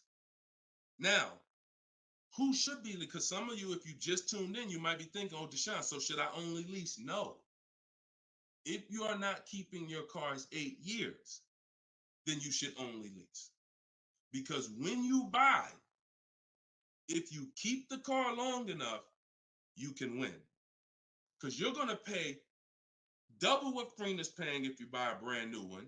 You're going to pay more on a used one, but eventually you pay off the car, you keep it 8, 10, 12 years. The longer you keep it, you can catch up.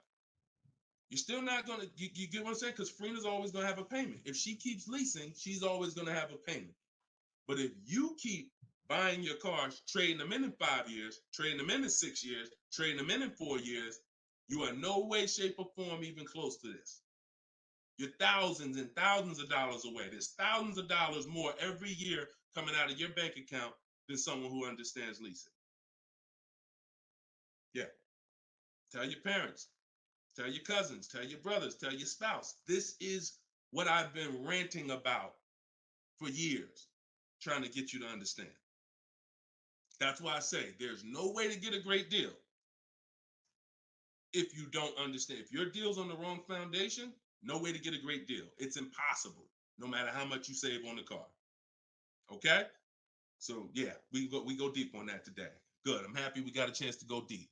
All right. I see a lot of people typing $signs. You understand. All right, Dolan, shoot the next question up. Skinner, I see you on YouTube, man. It's real.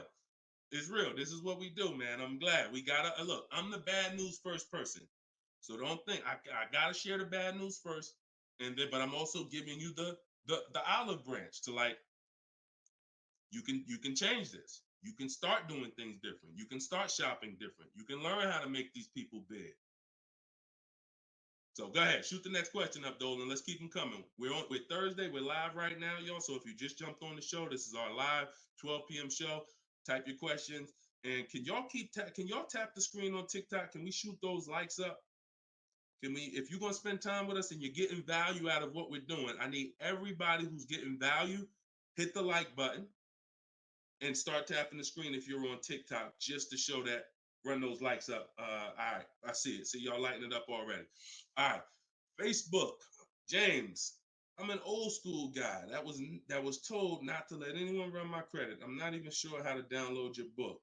Maybe you could walk us old timers through the process of downloading it.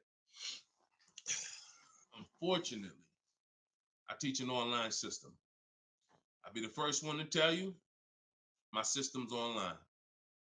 My system's right here in front of a computer.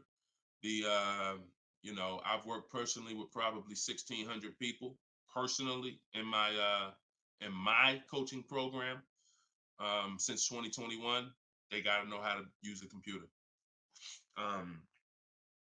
I've had older people who get their children, who get their grandchildren come because and sorry y'all, my eyes are watering. I got a little something trying to jump on me, but we good. But I would be lying to you if I told you this isn't based on because we use copy and paste systems. You're sending emails, so that's one thing I can say. I wish I could, tell you otherwise, but if you want to use what I teach, I mean, now I've had people who get their grandchildren or get their children because my system to get great deals only takes 90 minutes. It only takes 90 minutes. That's why when you go to the page and you see my book, a lot of you are going to see the first thing I say on my website is this will teach you how to get below market deals in as quick as 48 hours. And the time you're putting in to get those deals is probably going to be about 90 minutes once you learn, as I walk you through my 7-step process. But you got to know how to use a computer. So I'm just being real with you. Like, I wouldn't tell you to get the book if you're not comfortable sending emails, copying and pasting, because it is an online system. So I would tell you, call one of your family members who's computer savvy. Tell them, hey, get this book, work this for me, help granddad out, help dad out.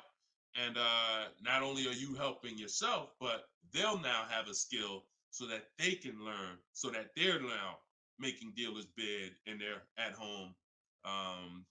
That's just me being as honest as possible with you. All right. Great question, though. Great concern. Skinner, what's up, my man? Skinner from YouTube. Deshone, what are the bank necessarily looking for different from what the dealership is? Banks want to lend.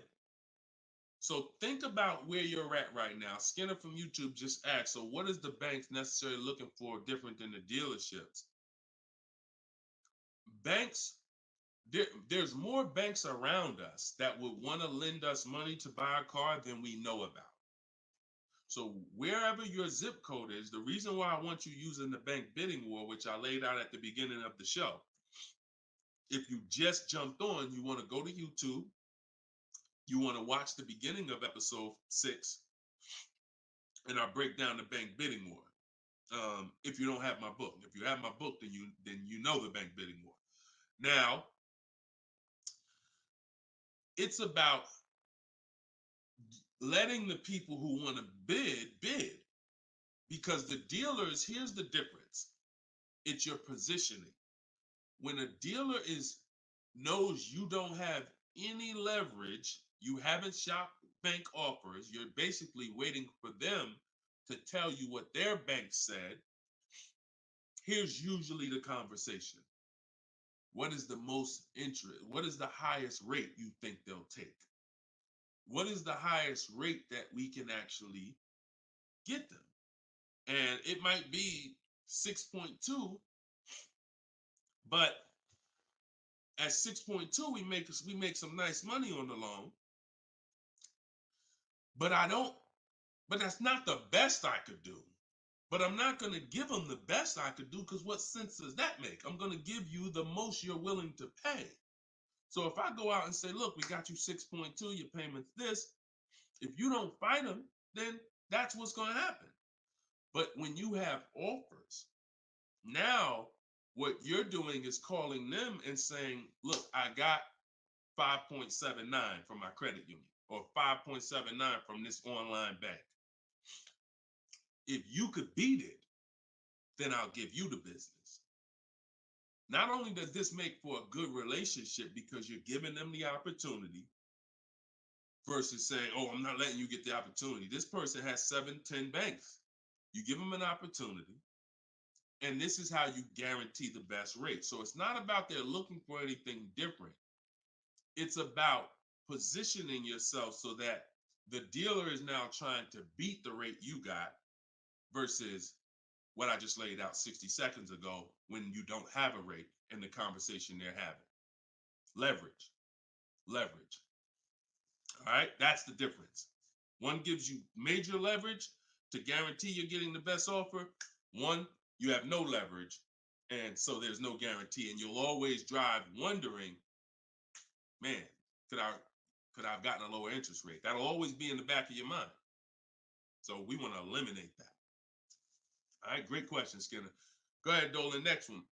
I don't see too many questions coming in on Instagram. Instagram, where y'all at with your questions today? We getting questions from TikTok. I see a lot of them. Let's go. Oh, there's one. Okay, Body by Michelle. When buying a luxury car with cash, when should I let the salesperson know? Okay. The process of what we teach doesn't change doesn't matter what you're buying. We've had people get Maseratis, get high performance BMWs. I know this works because bidding just works. So first thing you have to do, Michelle, is realize I need to get at least 5 offers because we're so concerned with how we're going to pay for the car that we're not thinking about which dealer is going to sell us the car for the lowest amount. Now, some of you may have been taught every dealer has the same price. I got this clue when people started saying things like Nissan doesn't have good deals. You know, Hyundai, the deal on the Hyundais right now are terrible. That's either coming from 2 things and they're both wrong that I want you to stop today. Looking at advertisements, commercials, because some people say, Deshone, I look at that. The commercial says that, I got to put down $4,000 if I want to lease that vehicle. That's an advertisement. It's not a deal. It's a custom thing they put together that they want to present to the public. It's not a deal. When you look at what I just showed you with Frina, when you look at Danielle's lease on her Audi A3. She's paying $550 a month, $44,000 Audi A3. She only put her first look. This is her words. Due to circumstances out of my control, I had to lease something quickly. So my program, I told you, as quick as 48 hours, you can get below market deals. This doesn't take days and days and weeks. I took the course last weekend, did all my emailing back and forth because she's in my video program. So I do have my book, and then I have that same book in a video program. You pick. Now, finalized the deal on Sunday, was finally able to pick it up. This is the details. $550 a month, first payment down. Included maintenance, gap insurance, all fees, taxes, registration, 12,000 miles per year. MSRP was $44,000. If we saw a commercial or if we went on Audi's website right now, that is not what they're advertising for that car's lease. They're probably advertising $479 a month with $3,700 due at signing, plus tax and fees, which would end up, if you wanted to get to this payment, you probably need $5-6 grand up front. That, I'm telling you, stop looking at commercials. Those are not deals. We don't look at commercials to dictate what the deal's going to be. Nothing that I'm ever going to show y'all that people are getting learning from me is ever going to match a commercial. Second thing that people might be looking at when it comes to what they deem they can get for a car is going into one dealer. That's it. Going to one dealer. What's the price? Oh, wow, that seems high. That's higher than I thought it was going to be. And leaving saying, oh, man, Nissan don't got no good deals this month. No, that Nissan dealer doesn't have good deals. And again, you have no leverage. So the first thing I want you to think about, Michelle, is changing the way you shop so that you can forget about how you're going to pay for the vehicle. First paramount thing is to make sure that I'm getting 5 offers, because we've done the statistics. I got people all around the country shopping that report to me. 80% of dealers are overpriced. I'm telling you numbers that I don't want you to ever forget. 80%. That means out of 100 dealers, 80 are overpriced. 20 are the great prices. So you're not going to walk into a dealer and get a great price, because you have more of a shot of walking into an 80% dealer than you do a 20%. So you stay at home. You could do it my way, which is in my book, totally online. You use my scripts, use my templates, they're copy and paste. Or if you want to do it your way, you can call around and get several quotes. But you need to get at least 5, because you're going to be amazed how different the quotes are. One dealer's charging $550, another dealer's charging this, another dealer's charging this. Hey, that's a $5,000 difference. That's the way it should be. That's the way it should be. Okay? So that's what you focus on, Michelle. Forget it. If you're going to pay cash, keep that in the background. People walk into a dealership all the time. You see it on internet. They make videos about it. Oh, I'm walking in, man, about to get this Lamborghini. Yeah, I want that black one right there. Boom. All right, write him up. Let's get him out of here as fast as possible before he realizes what he needs to ask. Okay, and he don't want to look like he's negotiating. You're going to overpay all the time. People celebrate the cars, but they overpaying for them. So don't focus on how I'm getting the car. Focus on, let me get these offers so I can make sure I get the best price. Once I get the best price, here's the cash. Okay? Great question. Shoot the next one up, Dolan. We're live, y'all. This is our Thursday, 12 p.m. show. We'll be live for about an hour. So we're going to try to get through as many questions as possible, but I don't like to give short answers. And for those of you who like to shine, I want all the answers in one spot. That's in my new book. It's a digital book. It's called Cars from Home, 7 Steps to Saving Time, Money, and Avoiding Dealers. And you can get yours, have everything I teach in one spot. If you get the 75% off price, it's $24. It'll be in your inbox in 5 minutes. You can get it in my TikTok bio. You can get it in my Instagram bio, or on Facebook, YouTube. We got a link in the comment section for you that you can get your copy at 75% off. But it's only for 30 minutes. Once the timer expires, it does go back up to the $97 price. Okay, YouTube, Hanako. Sorry, hold on. Eyes water, sorry. All right, YouTube, Hanako. What if you guess incorrectly on what your yearly mileage will be for a lease? Can you renegotiate your lease if you will go over the mileage? So some brands will let you buy mileage before the lease ends. So you can buy them, but I think BMW has it where you can buy the mileage for like 15 cents, but you can't be within like the last 3 months or last 6 months, something like that. So everybody, if you do have that option, you want to call your leasing company and you want to see.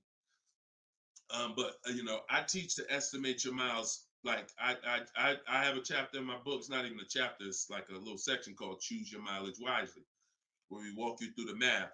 Now, sometimes lifestyle changes. You were working 10 miles from home. Now you're working 30 miles from home. That's understandable.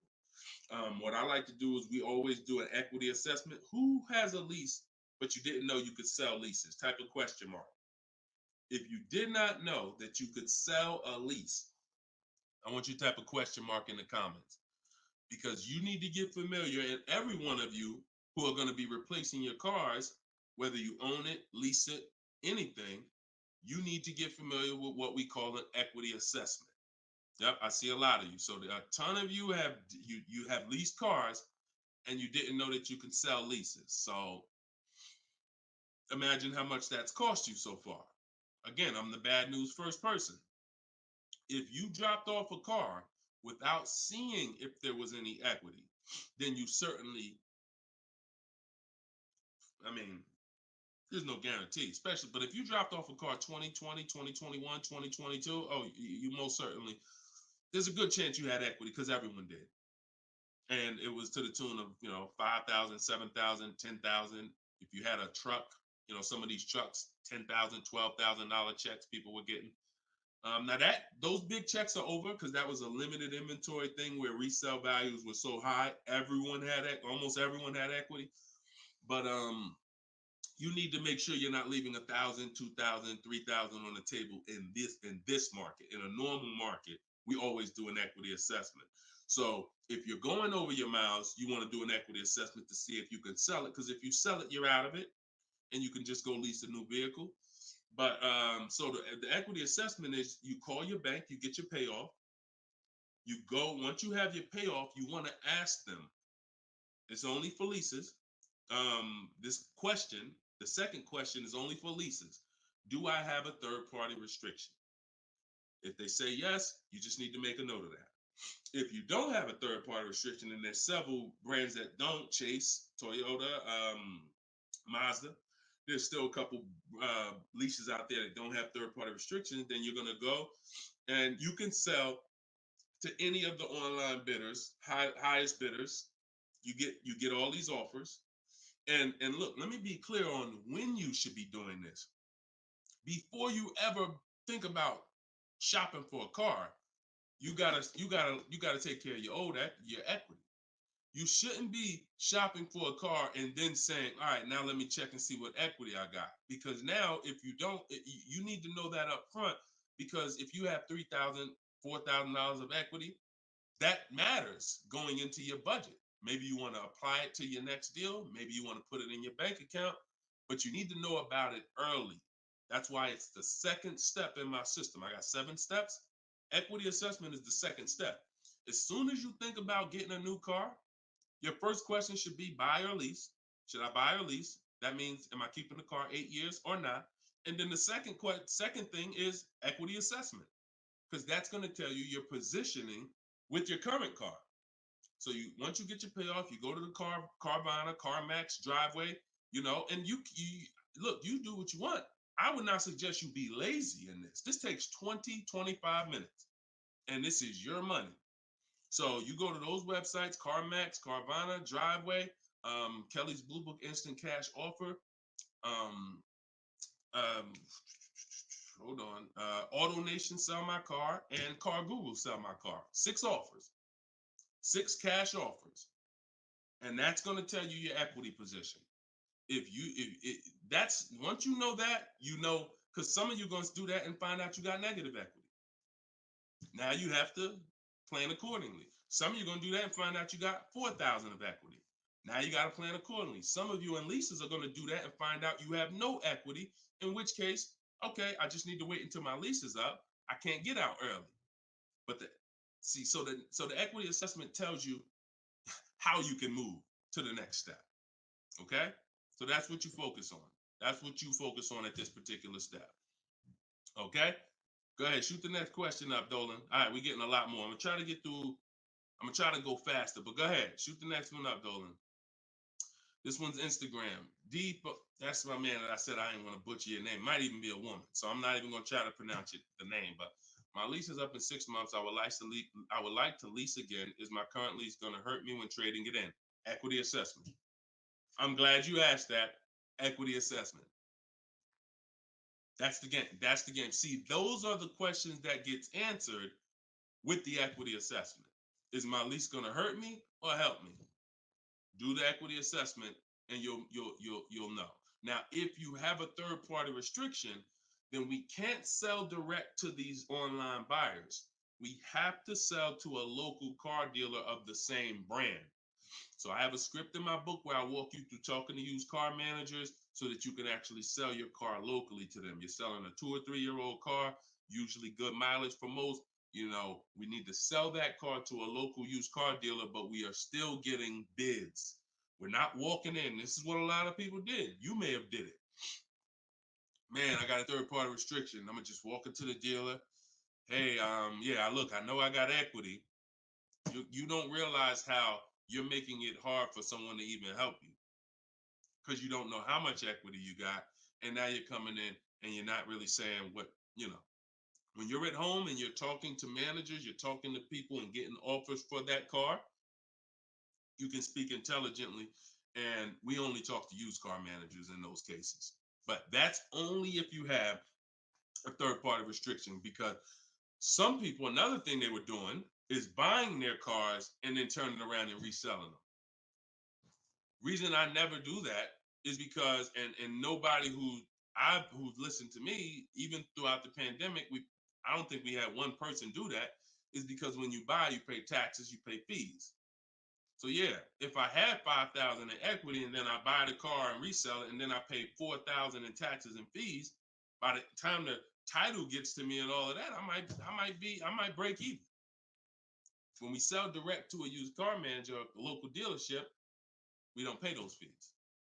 So although they might not pay, they're not going to pay as much as CarMax, Driveway, and any of these online bidders, we still get offers from them because we don't have to. They're not going to pay those fees. We're not. Those fees aren't going to come out of our profit. Okay. Equity assessment. Again, D. I'm gonna just call you D. Go ahead. Next question, Dolan. Exactly. Auto advisor. Equity assessment. How'd you come up with the auto advisor?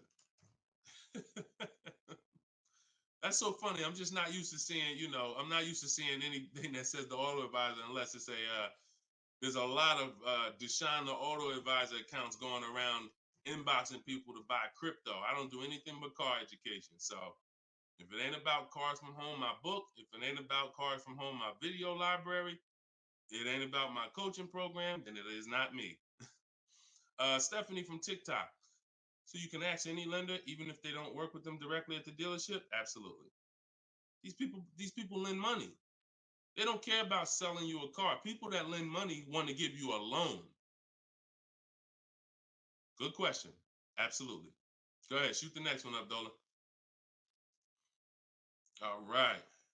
Everybody getting value out of the show so far? Type dollar signs. Let me see the dollar signs. If you're enjoying and you're getting value out of this show, by the way, for those of you who just came, this is live. This is our Thursday live show. We rebroadcast these shows throughout the day, so that everyone can rewatch them. So you might see a rebroadcast, but Monday, Tuesday, Thursday, and Friday, 12 p.m. and 3 p.m. is when we're actually live. So when your coworkers, your family is talking about car shop, you want them here 12 p.m., 3 p.m. We're actually live Monday, Tuesday, Thursday, and Friday, Eastern time. All right. This one's from Instagram. How do you get a great lease deal? Bids. It's the only way. Because all right, so I'm gonna give you an example of how not getting bids will actually deceive you, and you could possibly think you got a great lease deal. So this is Charles. He got a Palisade. Palisade's probably one of the top 5. Definitely throughout the pandemic, it was probably top 5 most popular, SUVs. People were overpaying, and I don't want to, I don't, you might have one, and unfortunately, a lot of people overpaid for these, and they're still overpaying for them. So he reached out to 3,500 dealers. Now he used my system. So this probably took him about 25 minutes. I have something in my book. My strategy is called the 25 to 5. What that is we're connecting with 25 dealers online. And our goal is to get 5 offers. Because if you want to show earlier, I told you 80% of dealers are overpriced.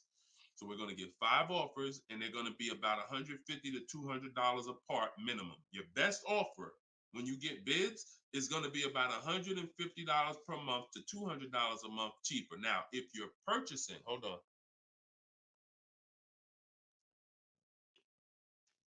All right. Now, if you're purchasing, you're going to see, for those of you who are buying new cars, because we have several people that do that, you're going to see that there's about a $5,000 difference minimum between your best offer and your worst offer. So let's say I was buying this Palisade. When I get my bids, my best offer to my worst offer is going to be close to $5,000 difference. That's when you know you're doing it right, because we get below market car deals. Some people get market value car deals. Some people pay above market value car deals. Depends on the skills they have. So he got bids. He did this, used my system. Took him probably 30 minutes to reach out to 35 dealers, maybe 25 minutes. And he got 10 quotes. Offers range from 1.23 to 1.66. Now, that's what that's what I'm telling you. The 1.26 lease that he ended up getting a 1.23 because we always send a counter offer. I have a calculator in my book where you put it in. We must send a calculator. We must send a calculator. We must send a counter offer. So he ended up closing the deal at 1.23, all online. Never spoke to the dealer until he was ready to lock up the deal. But see the difference, 1.23 to 1.66. That means he's looking at offers. His best offer was $597 on a $48,000 Hyundai Palisade. His worst offer at 1.66, that same 1.66 divided into 48,500. Hold on. 1.66 times 48,500 would be about 700, 900, call it 800 bucks. So he's getting offers. That's when you know you've done it right. So to answer your question, Tobo, how do you get great lease deals? Bids. It's the only way. It's the only way. So his best offer is $597. The worst offer he saw out of all of them, he got 10 of them, was $800. Same vehicle. 80% of dealers are overpriced. Okay? Must get bids if you want to get deals like this. Only way. All right? Shoot the next one up. Now, look, hold on real quick. I want to say one more quick thing. Until you get bids and you have enough bids, you might think you got the best deal, but you just don't know what the best deal is. See, you're going off your gut. If you're going off your gut, look at Kimberly. Kimberly saved $20,000 on her Maserati. It's a $91,000 vehicle. She posted, the one she ended up getting was 91 because a dealer near her ended up beating this offer she had, but it was an $86,961 Maserati. They offered it to her for $66,261. So they're taking 20 grand off. But she had offers that were 10 grand off. She had offers that was 12 grand and 8 grand. And if she would have tried to assume, well, dang, 8,000, that feels good. I mean, shoot, brand new Maserati, taking 8,000 off. That gotta be a deal. See how much money she would have left on the table? See how much money she would have left on the table? So we cannot assume. We get multiple offers. We look at the lowest one. That's how we guarantee. All right? Go ahead. Shoot the next one up, Dolan. Great questions today. Great questions. Let's go. All right. We got Emo on YouTube. I test drove an I'm test driving an MDX soon. Okay. I test drove an MDX as soon as we finished. They tried to get me to run my credit. I told them I'm shopping dealerships, didn't like it, so the manager came in the office and tried it. No again. 100%. You look, y'all. If you don't have a plan, you're under someone else's plan. You follow me? I'm gonna say that again. If you got a light bulb emoji, type a light bulb emoji, type a gem emoji. Remember this. If anytime you don't have a plan, you will be subject to someone who has a plan. And there's nobody that has a plan like car salespeople. We know what we're doing. We are not trained in much. We're not trained in finance like we should be. We're not trained in buying versus leasing like we should be. We're not trained in resale values like we should be. We're not trained in insurance products like we should be. There's more insurances to consider with a car than there is a house. Kid you not. Extended warranty, that's an insurance policy. You might use it, you might not. Tire and wheel, that's an insurance policy. Gap insurance. You have auto insurance. There's multiple insurances that you need to consider in this business when you're buying a car, when you're leasing a car. We're not trained in none of that like we should be. But what we are trained in is how to make sure we have enough information to sell you what we want to sell you. And so if you don't have, and the least, the people with the least integrity, they are certainly going to try to pin you down with the credit check. Can't give you a credit. I can't give you a quote without your credit. Come in. I need you to be here. When can you come? First question they ask, you all right? Who's getting phone calls from dealers right now? Raise your hand and type me if you're getting phone calls from dealers right now for any reason. Bring your car in early. Hey, your lease is almost up. Hey, I saw that we can get you in a new car. We can keep your payment the same. Look, nobody's business. If you're getting phone calls from dealers right now, type me in the comment. Look, Skinner said they blowing me up. So understand the reason why they're doing that is because they want to pin you down. It's just come on in. When can you come in? When I can come in, I get you to talk. Numbers in here, it means you're pinned down. You cannot do this. You're losing all your leverage. So that's why I'm telling you, you're going to shop with a plan if you're following what I'm telling you, if you're following what I teach. Some of you have my book already. Shout out to those who have my book. We're rated 4.9 on Goodreads.com. Appreciate everybody who's reviewed the book.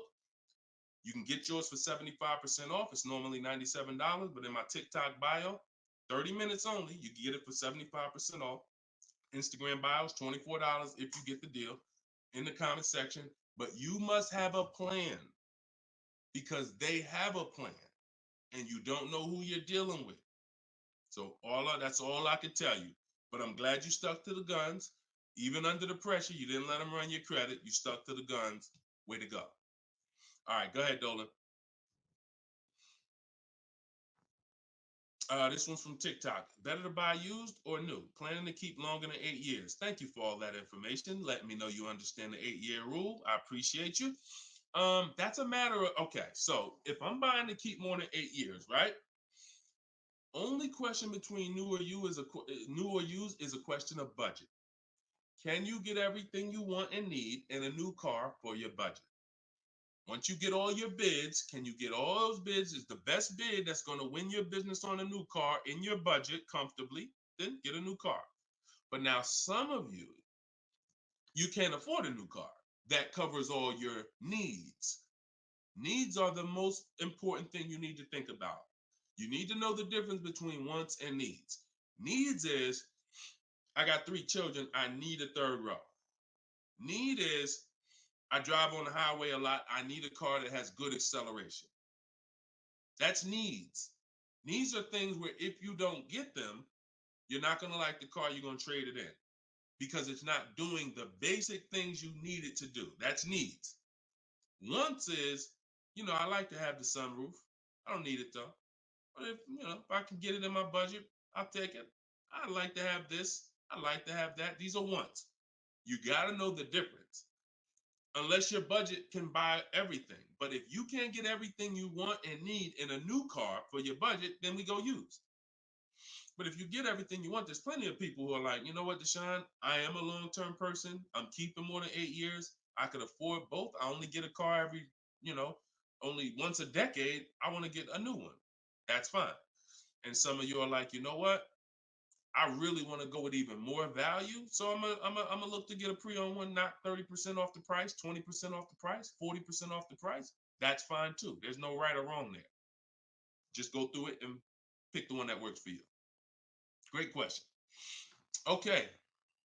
And now I have while you putting the next question up, Dolan, my process for shopping for new cars and leases is totally different than the process we teach on shopping for used cars. It's entirely different. One is called the 25 to 5, where we're reaching out to 25 dealers online, connecting with them, looking to get 5 offers. The other one is the multiple marketplace strategy, where we're on all the online marketplaces where used cars are, and we're narrowing down. We're looking at the used car market, the low prices. We're turning on alerts on our phone so we get notified whenever there's a new car that pops up. Totally different process. Both are online. But with a used car, we cannot do 100% of our transaction online. Sometimes with new cars, we've had people who never left their house. They just went to test drive the car and everything was done online and the dealer delivered the car to them. That's fine because it's a new car. No one drove it. With a used car, we must test drive. So we can only do about 90% of our process with used cars online. 10% has to be in the dealer. Okay. Miss Dollface on Instagram. When is the best time of the month to purchase a car? There is no best time. And I'm going to tell you why. I know you probably, what's the time that you've been taught? I want to hear from you. Like, go to your keyboard right now. What is the time that you've been taught is best during the month to buy a car? And we got a bunch of people on here, a bunch of different people. Tell me the time that you've been taught is the best time to buy. And then I'm going to tell you why that's not the best time. Right? And I know what everybody's going to say. We all going to say the same thing. Because we were all taught. Well, now I can't say we, because I was in the business. Exactly, HBD, end of the month. Cherie said November. Tothi on Instagram, end of the month. Look, Skinner, around the holidays. So your answer, Skinner, was about the same as Sharice. November, coming into the holidays. Now, I want you to picture any other business, because what I'm trying to get you to see is that you are taught, programmed to shop for cars different than you shop for everything else in life. Everything else in life, because if you had a business where every single time at the end of the month, just dozens and dozens of people just came into your store, because that's what the marketing did. Are you more, and let's really use some real terms here. Are you more desperate to sell something when the store is packed? Or are you more desperate to sell something when the store is empty? See, I want to tell you a story. If I could get you to continue to keep these stories in mind, it'll answer your questions. Now, obviously, everything's in my book. Some of you have my book and you understand all of this is laid out for you. But even as you're listening, I want you to grasp concepts that you're going to see. Are you more desperate to sell something when the place is, exactly, Toothy, when the place is empty? Place is empty. If I got a store and I haven't opened up that register all day long, it's daggone 5 p.m. I haven't seen one customer. I'm desperate. But if the store is packed, man, I ain't thinking, what are we giving deals for? You know what I'm saying? What are we giving deals for? The place is packed. We're not desperate. So the marketing is great. The marketing makes you think, oh, end of the month, we're getting the best deals here. There's clowns up here. They got daggone balloons. They got the guy outside with the arms blowing. They got signs everywhere. This is what the place is, a carnival. Why do we need to give away these cars? No. You don't want to be sitting next to somebody and Jim drives off with a car and Jim done like, all right, man, have a good one, man. Yeah, you here too, man? We was here the same time. Great. Yeah, man, I'm going. And you sitting there and you going to say no to a deal. Salesman looking at you like, hey, look, do you want it or not? Because, we're real busy. There's people waiting in line. Do you let me know? So it's the pressure. It's the like.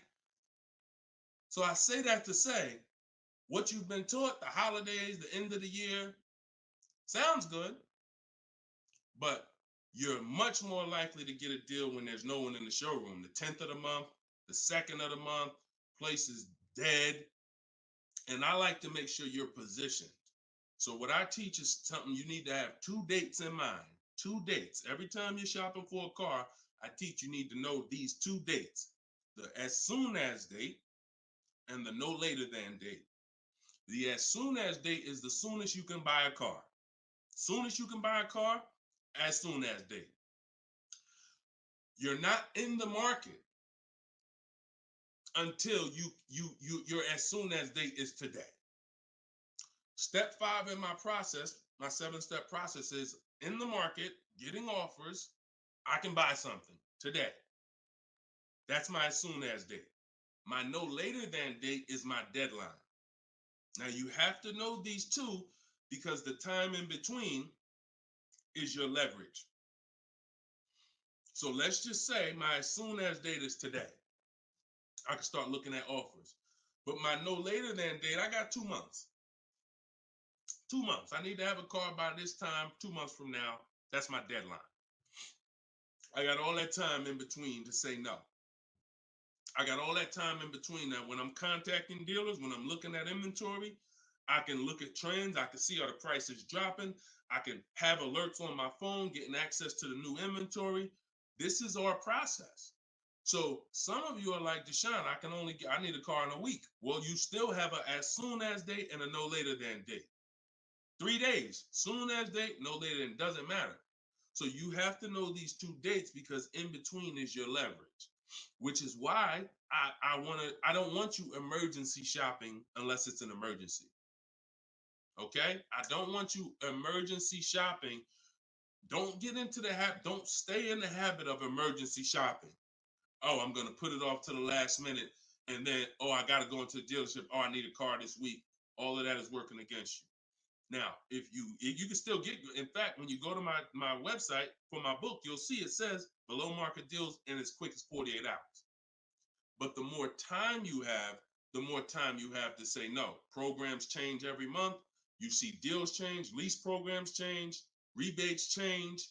And so when you have inventory changes, so if you're looking for a black or blue car, all these dealers don't have one right now, but they got one coming next month. You can, that's fair game for you because you have time. So these are all the benefits of getting in the market 3 months early and learning how to look at the deals. If there's a great deal now, we jump on it. If there's not, okay, I'll look next month. And that's what I did when I got my mother's lease on her Mazda CX-5. October, I was looking at the deals. I didn't like them. Got all my offers. I said I didn't like them. Now, the great thing is I made contact with all these dealers. So they know. Now I'm following up next month. Hey, just checking in. How's the deals looking for this month? November, didn't like them. 3rd month, December, got the deal I liked. Wrapped it up.